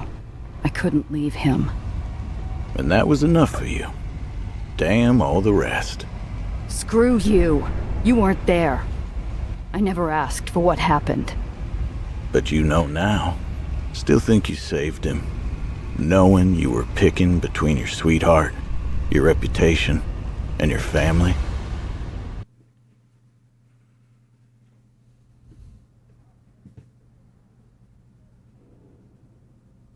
My answer clangs against my teeth.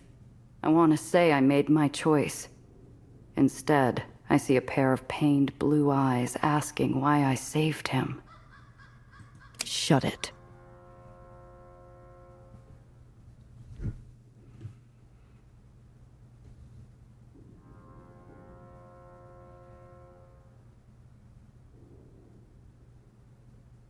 So you don't have any interest in the underground? None. So long as they stay out of my way. All right. Then how the hell did you get into their network? Dufresne's slow smile resembles a beast with a mouse. Proud, assured, and well aware that the claws could come down with the drop of a wrist. Simply know where to look. Groups like them leave their tracks all over the city, and the underground scare's easy. Just needed to control where they'd leap. Told them I wanted information. Gave them an offer good for 5, and 4 letters. The rest, well, you can imagine.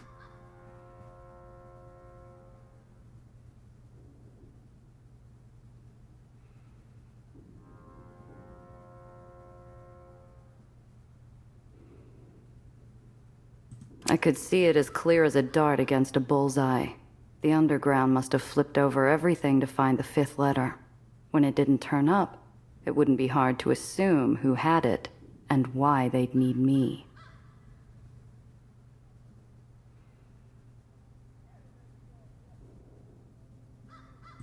Seemed pretty sharp for a hired gun. Might have made a half-decent detective. Suppose I might have. Always had a knack for tracking things down. People, intel, personal effects. Shame it's too late. People like us don't retire quiet in this line of work. The distant clock hand closes in on the bell. Dufresne breathes slow and calm, deciding where to place his final shot. Losing the cargo wasn't enough to ruin you. You could have stayed clean. All you had to do was walk. But you loaded that revolver. You fired that final round and never stopped. Not till they were all dead. When it was over, what went through that pretty head of yours? I feel the shots reverberate from my fingers to my ribs. I'd needed 8 shots for Valentine. By the time I finished with the rest, I'd used enough lead to mold a coffin. All because I couldn't accept a world where Valentine got to live, but Zio didn't.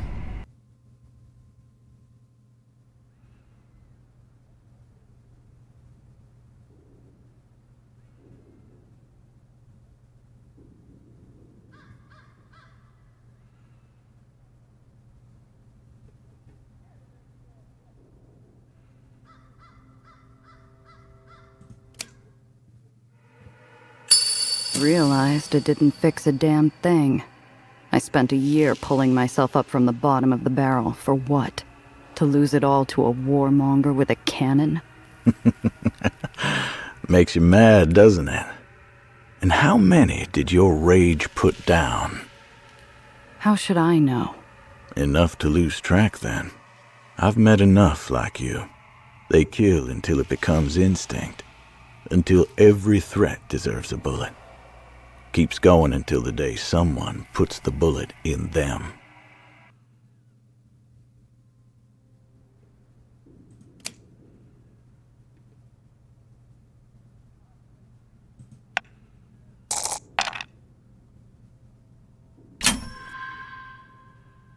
His words hit like a rain of icicles, nearly shattering my control.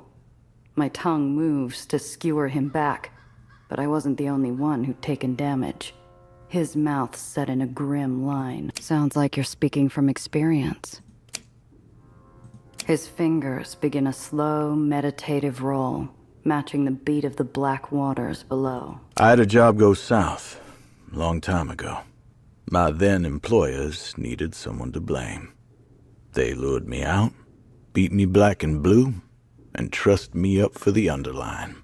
Didn't even pay my last fare before they threw me over the edge.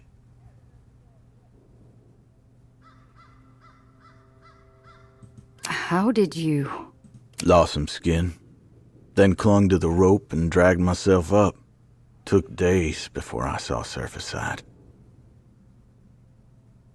Don't remember much after that. Not until they were all dead.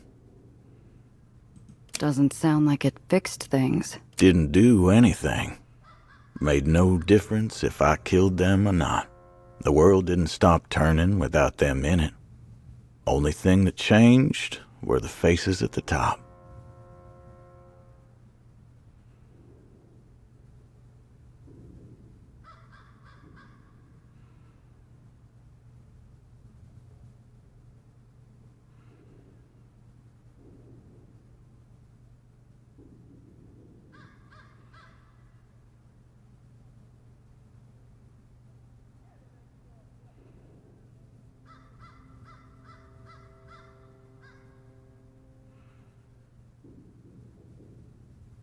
You don't seem the stoic hero type. What did you think would happen? The Black Hat looks at me like I asked if the sky's pink. It doesn't stop him from staring out at the fog. Nothing so noble. But, well, don't matter now. For a moment, the gray world loses its tint of gloom. The smell of salt water, the soft glow of the lamppost, and the chord of shared silence.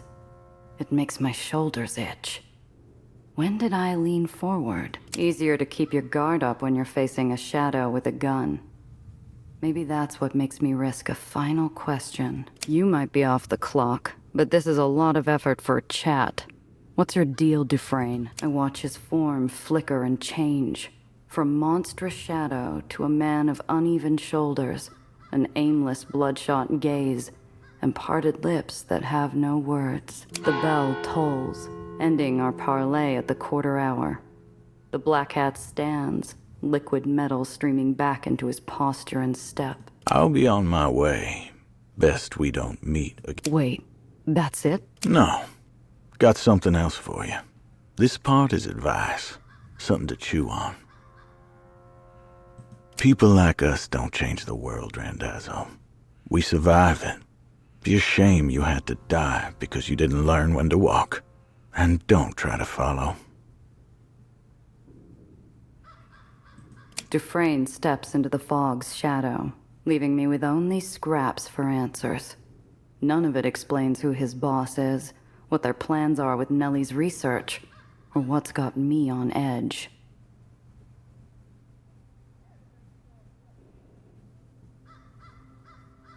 I curl my gloves around the bench and force myself still. I'd done Apollo's job and gotten out of it with intel. I wasn't going to risk a bullet for more. The last trace of his silhouette vanishes. I lean back, steeping in his words. They taste sour. I don't need some creep in a black hat to tell me what happens when you stick your neck out. The Underground's already got enough would-be heroes for that, and I'm not one of them. The walls of fog begin to thin. Shrieks of delight and happy foot patters penetrate the silence. I take that as my cue to go. Better let the Underground know how things turned out. Halfway down the boardwalk, another face emerges from the fog. Another poster for the missing girl. Dufresne said he found her at the amphitheater. The mom's worried sick and burning her savings on washed-up detectives. Better she knows her kid's still out there than trapped in a tunnel somewhere.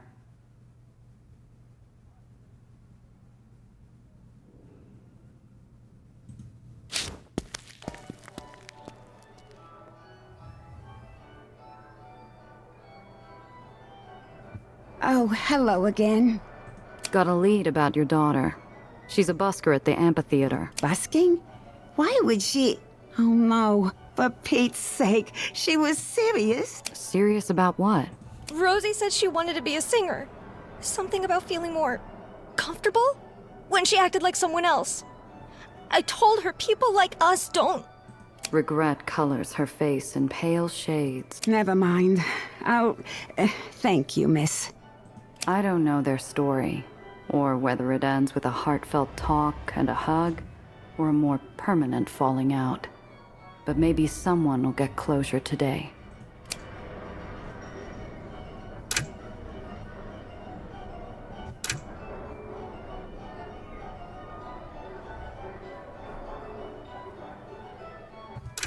My crew's waiting where we last met.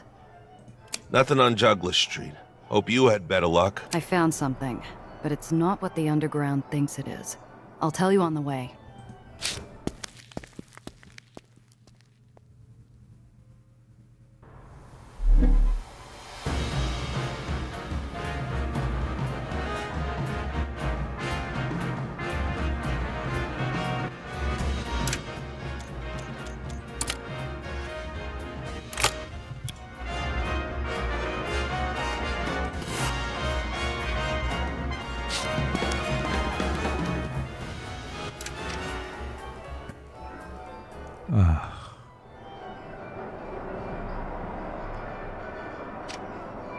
A melancholic young woman looks back at me from the faded windows of her missing poster. Good luck, Miss Snoop. The devil's arms spread. The boarded up attraction doubles as... Okay.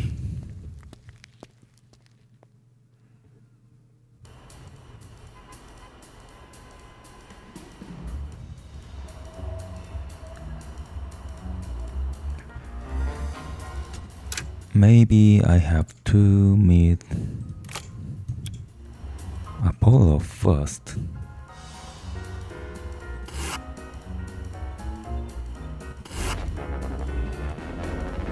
Apollo said to look for the shop between the golden flowers. I find a sagging shop ringed by a sunflower mural and give it a knock. The door opens. A dim lobby and a young Aether are there to greet me. She ferries me to a cracked door and a pair of muffled voices. You want to know why you'll pull it off?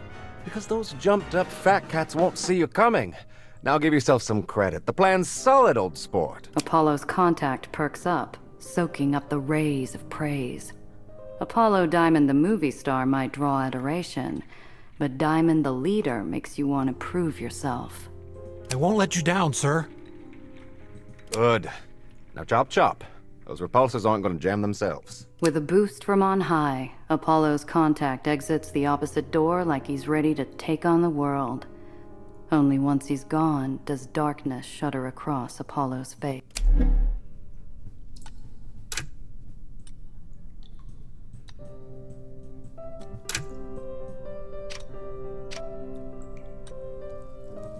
You didn't need to come, Apollo. You're wearing yourself thin. Not to mention the risk to your cover. And what good am I in a shadowy room, eh? And speaking of wearing ourselves thin, how's that retirement plan coming along? It remains a work in progress. There's still too much to do, and the well needs fixing. And after White Street, Cressa and the others need support. That's the tricky part, isn't it? Something's always on fire. Suppose it keeps us busy. There's a pressure behind those words that flattens the room. Apollo's demeanor dims while Sam roots still. And I'm about to add another load. I knock and enter. Am I interrupting something? Not at all. Thank you for looking into our situation on such short notice. How'd it go? Did you take care of it? No, Listen, your network's safe. There wasn't any leak. The pressure tilts my way, threatening to drown me in questions. I could tell them everything, but it would also mean admitting who Dufresne's real target was. I'd either be giving them an honest report or a loaded gun.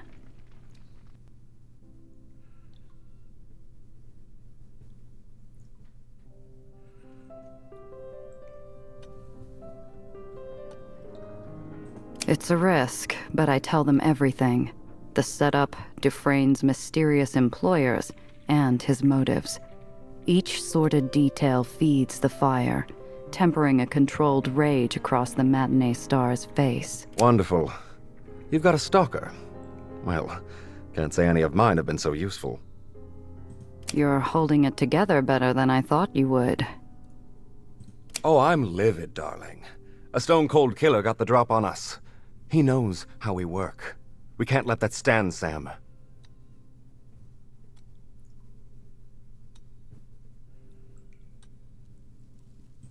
Hang on a sec. What about the heist?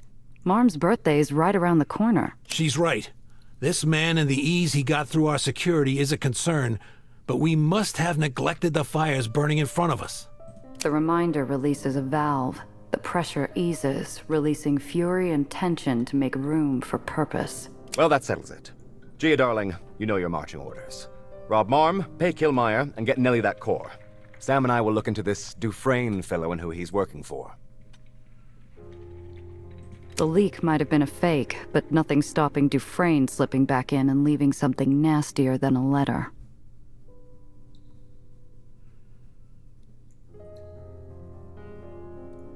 It may be difficult to wall him out entirely, but measures are already at work. We will be relocating drop boxes, pairing all contact, and thanks to you, distributing a description of the culprit. Not a difficult fellow to identify. Black hat, facial scars, and ice-cold eyes. As villainous as they come in the pictures. Sounded like you two were already running ragged. Comes with the territory. I can read 2 scripts, film a sponsorship, and jet around on a pot of coffee. Surely I can squeeze in a manhunt somewhere. I have many islands to check in with. I'll ask around. Perhaps the Aetherians or our mutual friends may have heard something. How are you going to do that? Dufresne's a professional. You don't pay his kind of confidentiality fee unless you've got steep pockets or serious skeletons to hide. We know a few outside specialists. However, their services will not come cheap. Still cheaper than a Bronson something or other. Good thing I have a new picture coming out. In the meantime, great work, Gia, darling.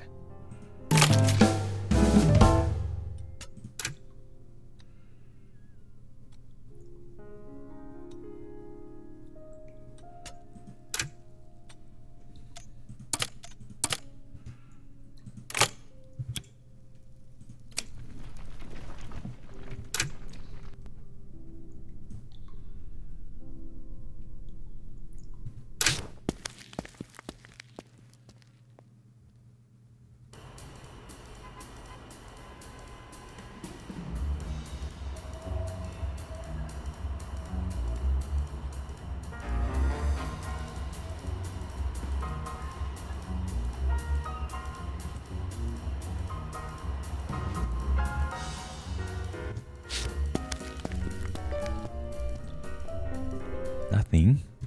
Okay.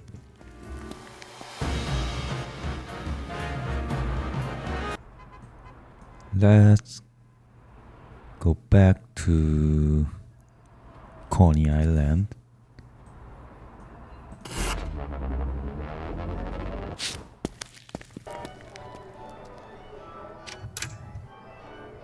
Now I can re-enter this carnival.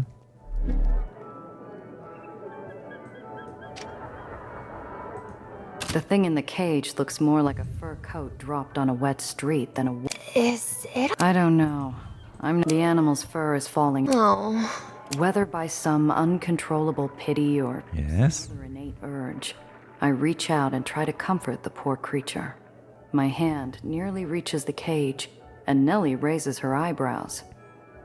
I left a Daredevil skill check here.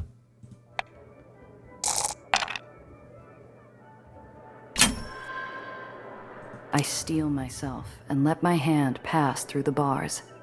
My fingers reach the wolf's shoulder, and I feel its warmth under the coarse fur. Gia, the wolf! Be careful! It's all right, Nellie. It doesn't mean me harm, doesn't it? How do I know that? The beast looks directly into my eyes, and for a crazed second I think it's speaking in a low whisper. I lean closer to listen. What was that? Did those hellions come this way? You mean the monkeys? Of course I mean them. Who else?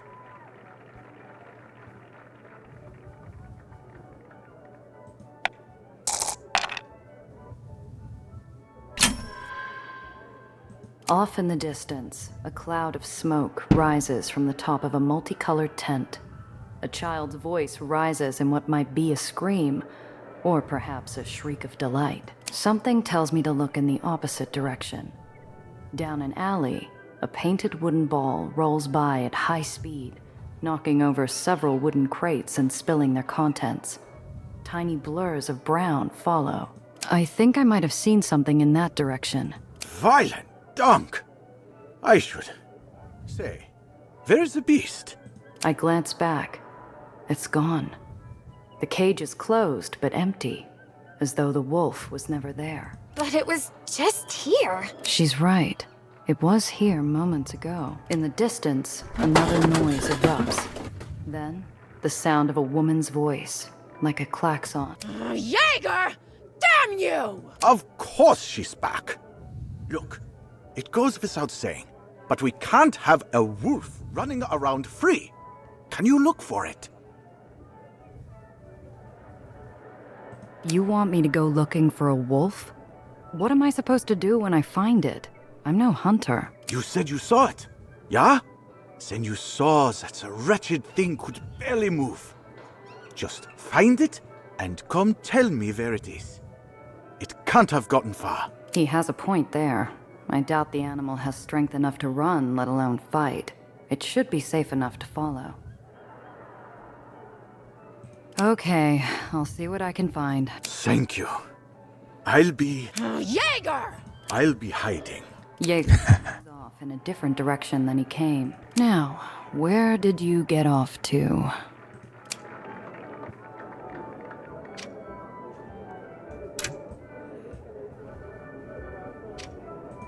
Now, how on earth did you get out of a locked cage? Maybe it wasn't locked? I doubt that, but it's worth checking. There's not much to see here. Wisps of fur litter the cage, and an unchewed cattle bone in the corner tells me little. Nothing to suggest how it escaped.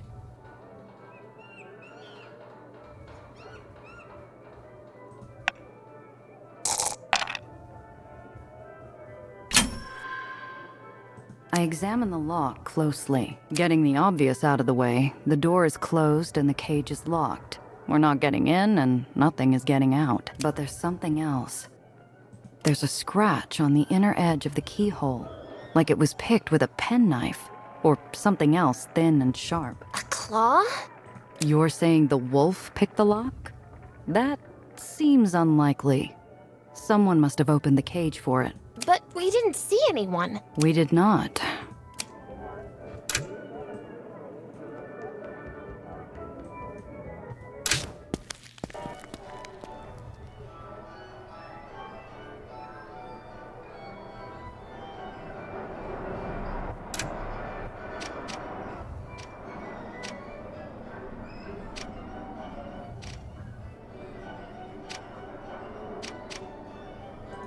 Here are the crates the monkeys knocked over. A cracked lid on one tells me it's full of booze, and the owner nowhere to be seen.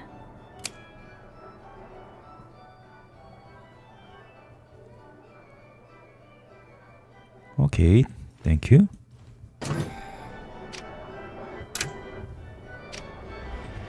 A trash can toppled on the ground. Bits of discarded waste are scattered to the wind.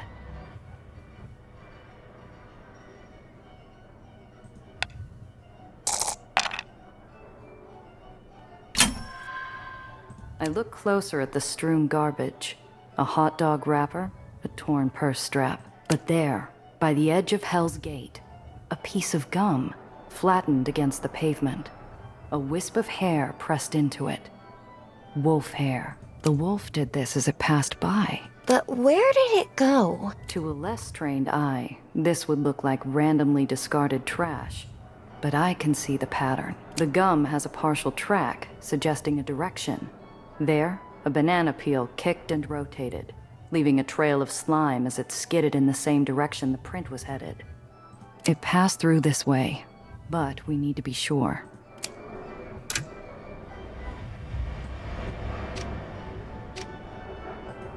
A young boy stands alone, tears running down his face. Hey, kid, see anything strange? Oh, I hate seeing children cry. He's hyperventilating. I'm not going to be able to talk to him like this if I want to ask him questions.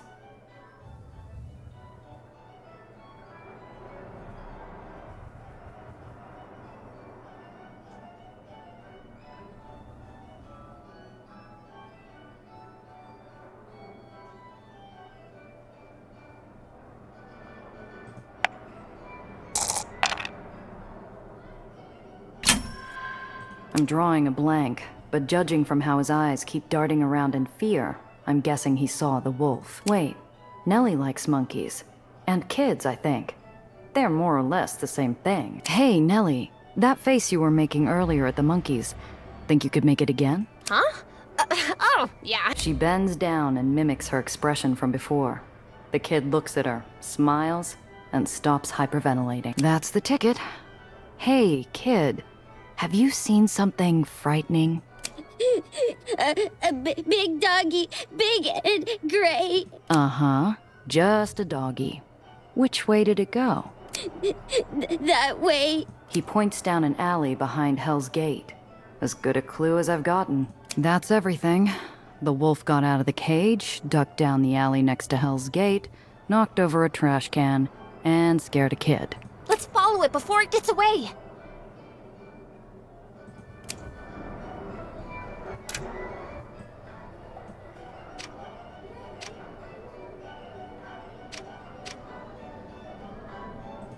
I head down the alley. Halfway down, along the edge of Hell's Gate, is a trap door. It's fully open, exposing a cavernous dark. Just peeking out, the tip of a ladder. What am I doing? A wolf didn't open this door or climb down a ladder. And if it did, I'd be crazy to follow. But this feels important somehow. Was the wolf really whispering to me earlier? What could it have been saying? I have to know. This is it. I've come this far. No turning back now. Gia, maybe I should stay here and watch for the wolf? Keep a lookout? Go look around the circus. I'll be back soon. I crawl down the ladder, carefully testing each step as I go. 10 steps later, I hit solid ground. The dark is a poison cloud filling my lungs. Shadows dance in my periphery. As my eyes adjust, I can see the vague outlines of abandoned objects along the floor and walls. The outline of devil horns along the top of the southern wall evokes the right above. Maybe some older version down in the dark.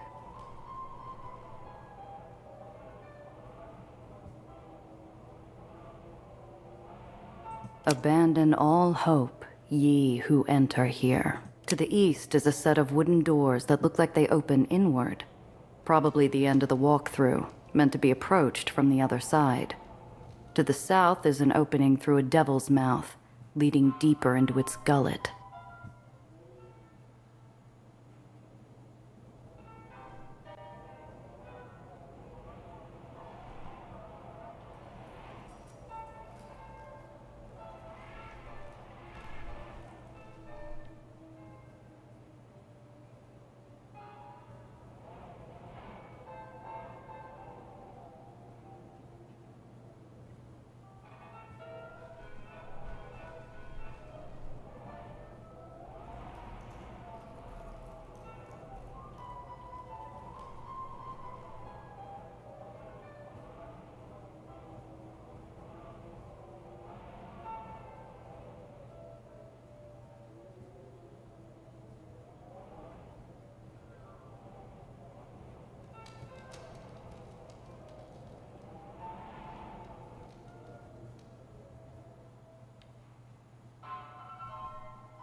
Seems like I skipped ahead to the end of the attraction. A bit of light spills in from the west, vaguely illuminating the outline of a statue of Caesar with a knife in his back. So I've reached the 9th circle. I've always wondered how many people in my line of work were destined for the lowest depths of hell. For their sake, I'm hoping Dante was wrong, even if they deserve it. Piotr's still kicking around, so I wouldn't see him in here if the lights were on.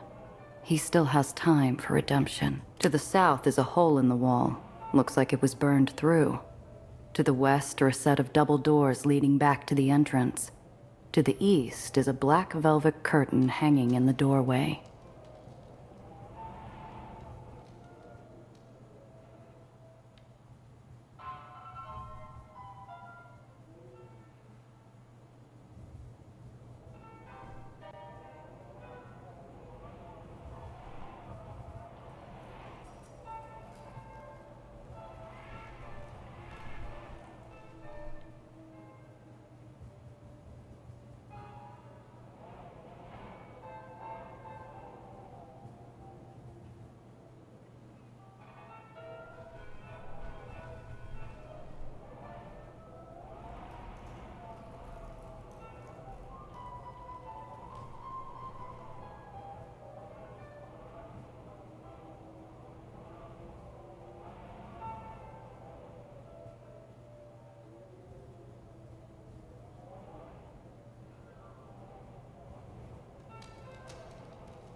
The tables in this room are laid out across the floor like a bistro. Piles of rubber food threaten to roll off into the dark. One chair includes a seated mannequin wearing grotesquely stuffed clothes. This is the third circle then, gluttony. Ironically, the rubber food on the tables is mostly fruit. The mannequin's sins must involve a lot of grapes. I hated most fruit as a kid. Not that there was much around, untainted by the wasting. I wonder if what Nellie's doing will help kids in the lowers, even the burrows. It's an opportunity they ought to have. To the north is a hole in the wall. Looks like it was burned through. To the south is something that looks a lot like a restaurant's kitchen door. To the east is a wooden edifice resembling a bank vault.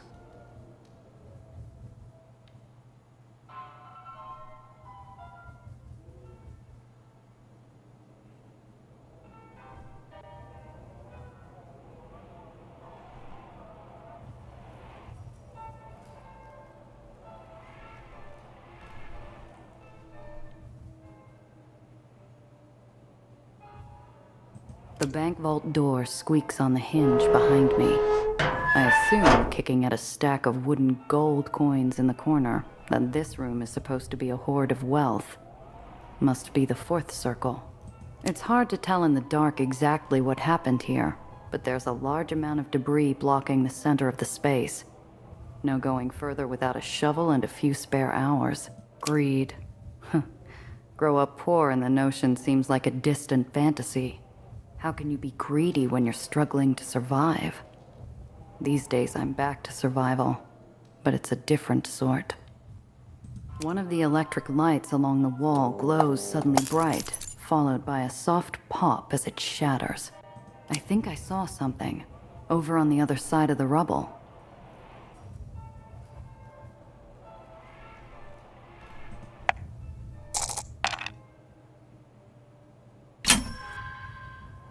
I force my eyes back into focus just long enough to see a cardboard square.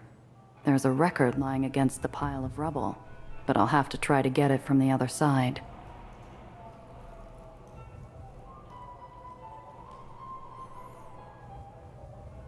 The path east is blocked by rubble. Back to the west is a wooden edifice resembling a bank vault door.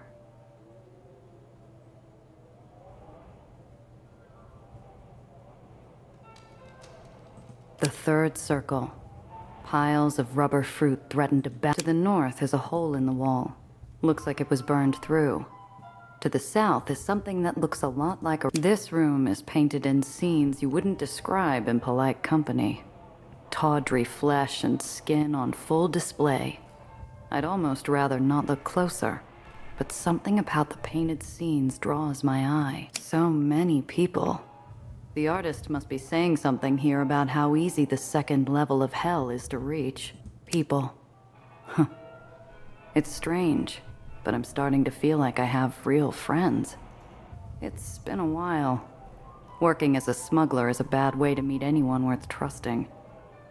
Maybe this time they'll stick around. To the west is a bright red door with brass hinges and an unusual handle.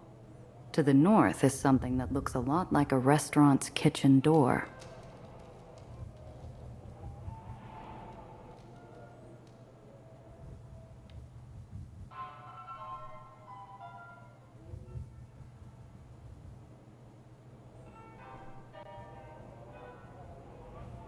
This room is round, almost a circle from what I can tell. My eyes are beginning to adjust to the dark, but only so much. There's a bust of Socrates, Plato, some old philosopher in the center. This must be purgatory. It's not so bad here, really. I can make out a lot of gray. It's a boring sort of damnation. Still might be better than most of the burrows. To the north is a dark, empty doorway. To the east is a bright red door on brass hinges. The dim lights barely function in here. Ahead of me is a short staircase leading to a dark opening on the far wall. Looking closer, the stairs are flanked by scenes of the damned descending into hell. The steps are old, and the first emits a threatening squeal when I put my weight on it. What am I doing here? Chasing a wolf in the dark down a rotted staircase? This is crazy. To the north is the exit through the Devil's Mouth, and to the south is an empty, dark doorway. I'm back at the entrance. The ladder sits in the corner of the room, jutting upward in a pool of daylight. To the east is a set of wooden doors that look like they open inward. Probably the end of the walkthrough, meant to be approached from the other side. To the south is an opening through a devil's mouth, leading deeper. I step back into the room, showing the descent into hell, the rotting staircase threatening to send me there before my time. Just another day, I suppose. To the north is the exit through the devil's mouth, and to the south is an empty, dark doorway. Back to purgatory. Makes sense. To the north is a dark, empty doorway. To the second circle of hell. To the west is a bright red door with brass hinges and an unusual handle. The third circle. Piles of rubber fruit threaten to bounce menacingly off the floor. To the north is a hole in the wall. Looks like it was burned through. To the south is something that looks a lot like a restaurant's kitchen door. To the east is a wooden edifice resembling a bank vault. The fourth circle of hell. The path east is blocked by rubble. Back to the third circle. To the north is a hole in the wall. The ninth circle. I think I'm feeling chilly. To the south is a hole in the wall. Looks like it was burned through. To the west are a set of double doors leading back to the entrance. To the east is a black velvet curtain hanging in the doorway. It's pitch black in here. I feel my way along the wall to get my bearings. My right hand slides over a face? A mask. Rictus grin reaching almost to the top. Similar masks line the walls, clicking softly as I brush by. I can only imagine that whoever designed Hell's Gate had trouble with depictions of fraud. As I make a circuit of the room, I realize that I'm drawing a blank as well. Maybe a nice fresco of Marm, or any of the other deceitful, blood-sucking barons. It's always been amazing to me that any of them managed to swindle their way into power. To the west is a black velvet curtain. To the south is a barely passable hole in the wall that looks like it was caused by a collapse. To the east is a door painted to look like a devil, with a long gold tongue.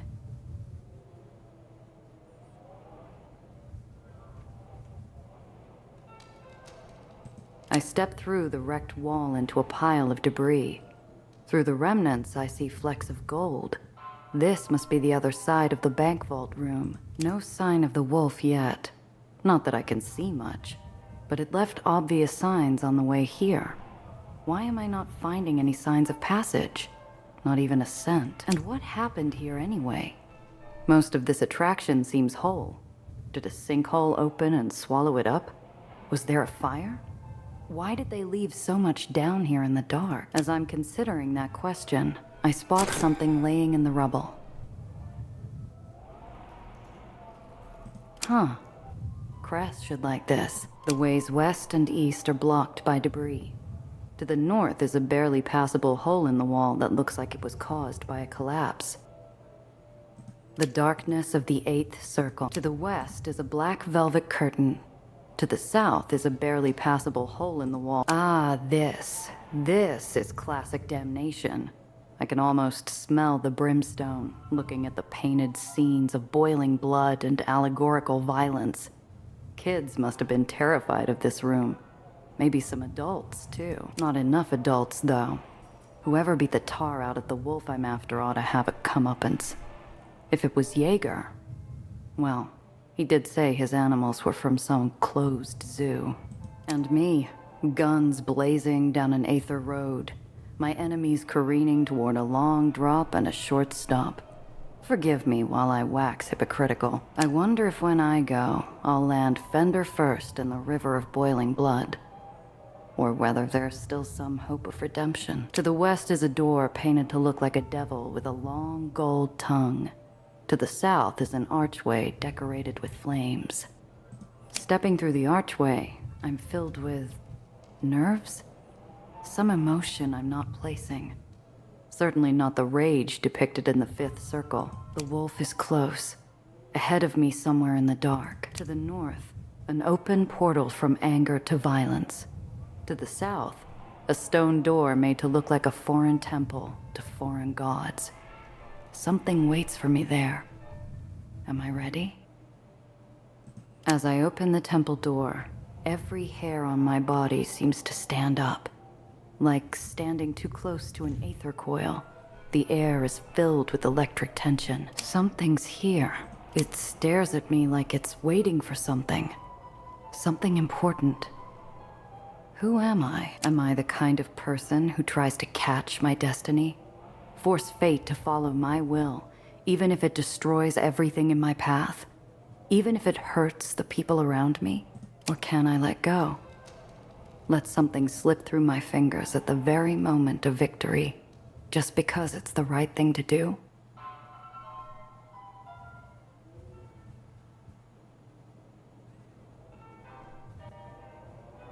I'm a woman who acts. My fate is my own, and I have the strength to bend the world to my will. Come on, Wolf. We're taking you back. Whether you want it or not, the beast watches me for a long moment. Azure eyes unblinking in the gloom. Then they close. Hey, I'm talking to you, damn it! I move carefully toward where I saw its eyes. Perhaps it's too injured to continue watching me, and has resigned itself to capture. But when I reach the spot on the floor where I last saw it, nothing. Not a wisp of hair, not a lingering breath. There's nothing for me here to take, and nothing to learn. I did what I came here to do, and found that the path ends in something that was never there to begin with.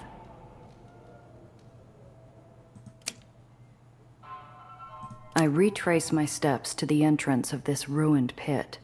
I don't know how to feel about any of this. What did I just see? Was it real? Or was it only what I hoped to find? I crawl back up the ladder into the bright day. Nellie walks up, holding a balloon and looking at me expectantly. So, did you find it? Yeah. Where is it? Gone.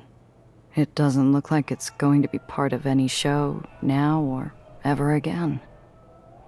Did you get a chance to look around the circus? Oh, yes! There's a man over there who can swallow swords. Not just one, Gia. 7 swords! And I just saw a woman wearing a leopard costume who... As Nellie and I walk away from the trapdoor, I feel an odd sense of calm. Whatever just happened, it could have only gone the way that it did. For the first time in a while, I feel like nothing is watching me. That's a comforting feeling. It's one I think I can live with.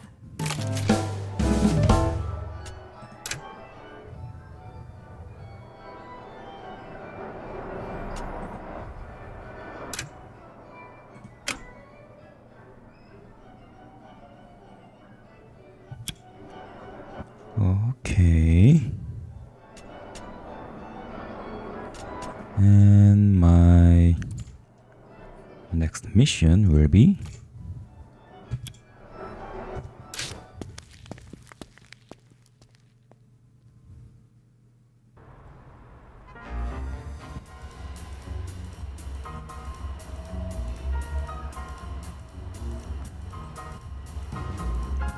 this place, Mom's yacht.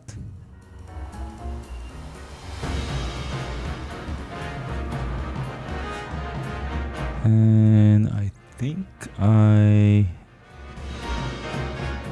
have to continue my video next time. Okay.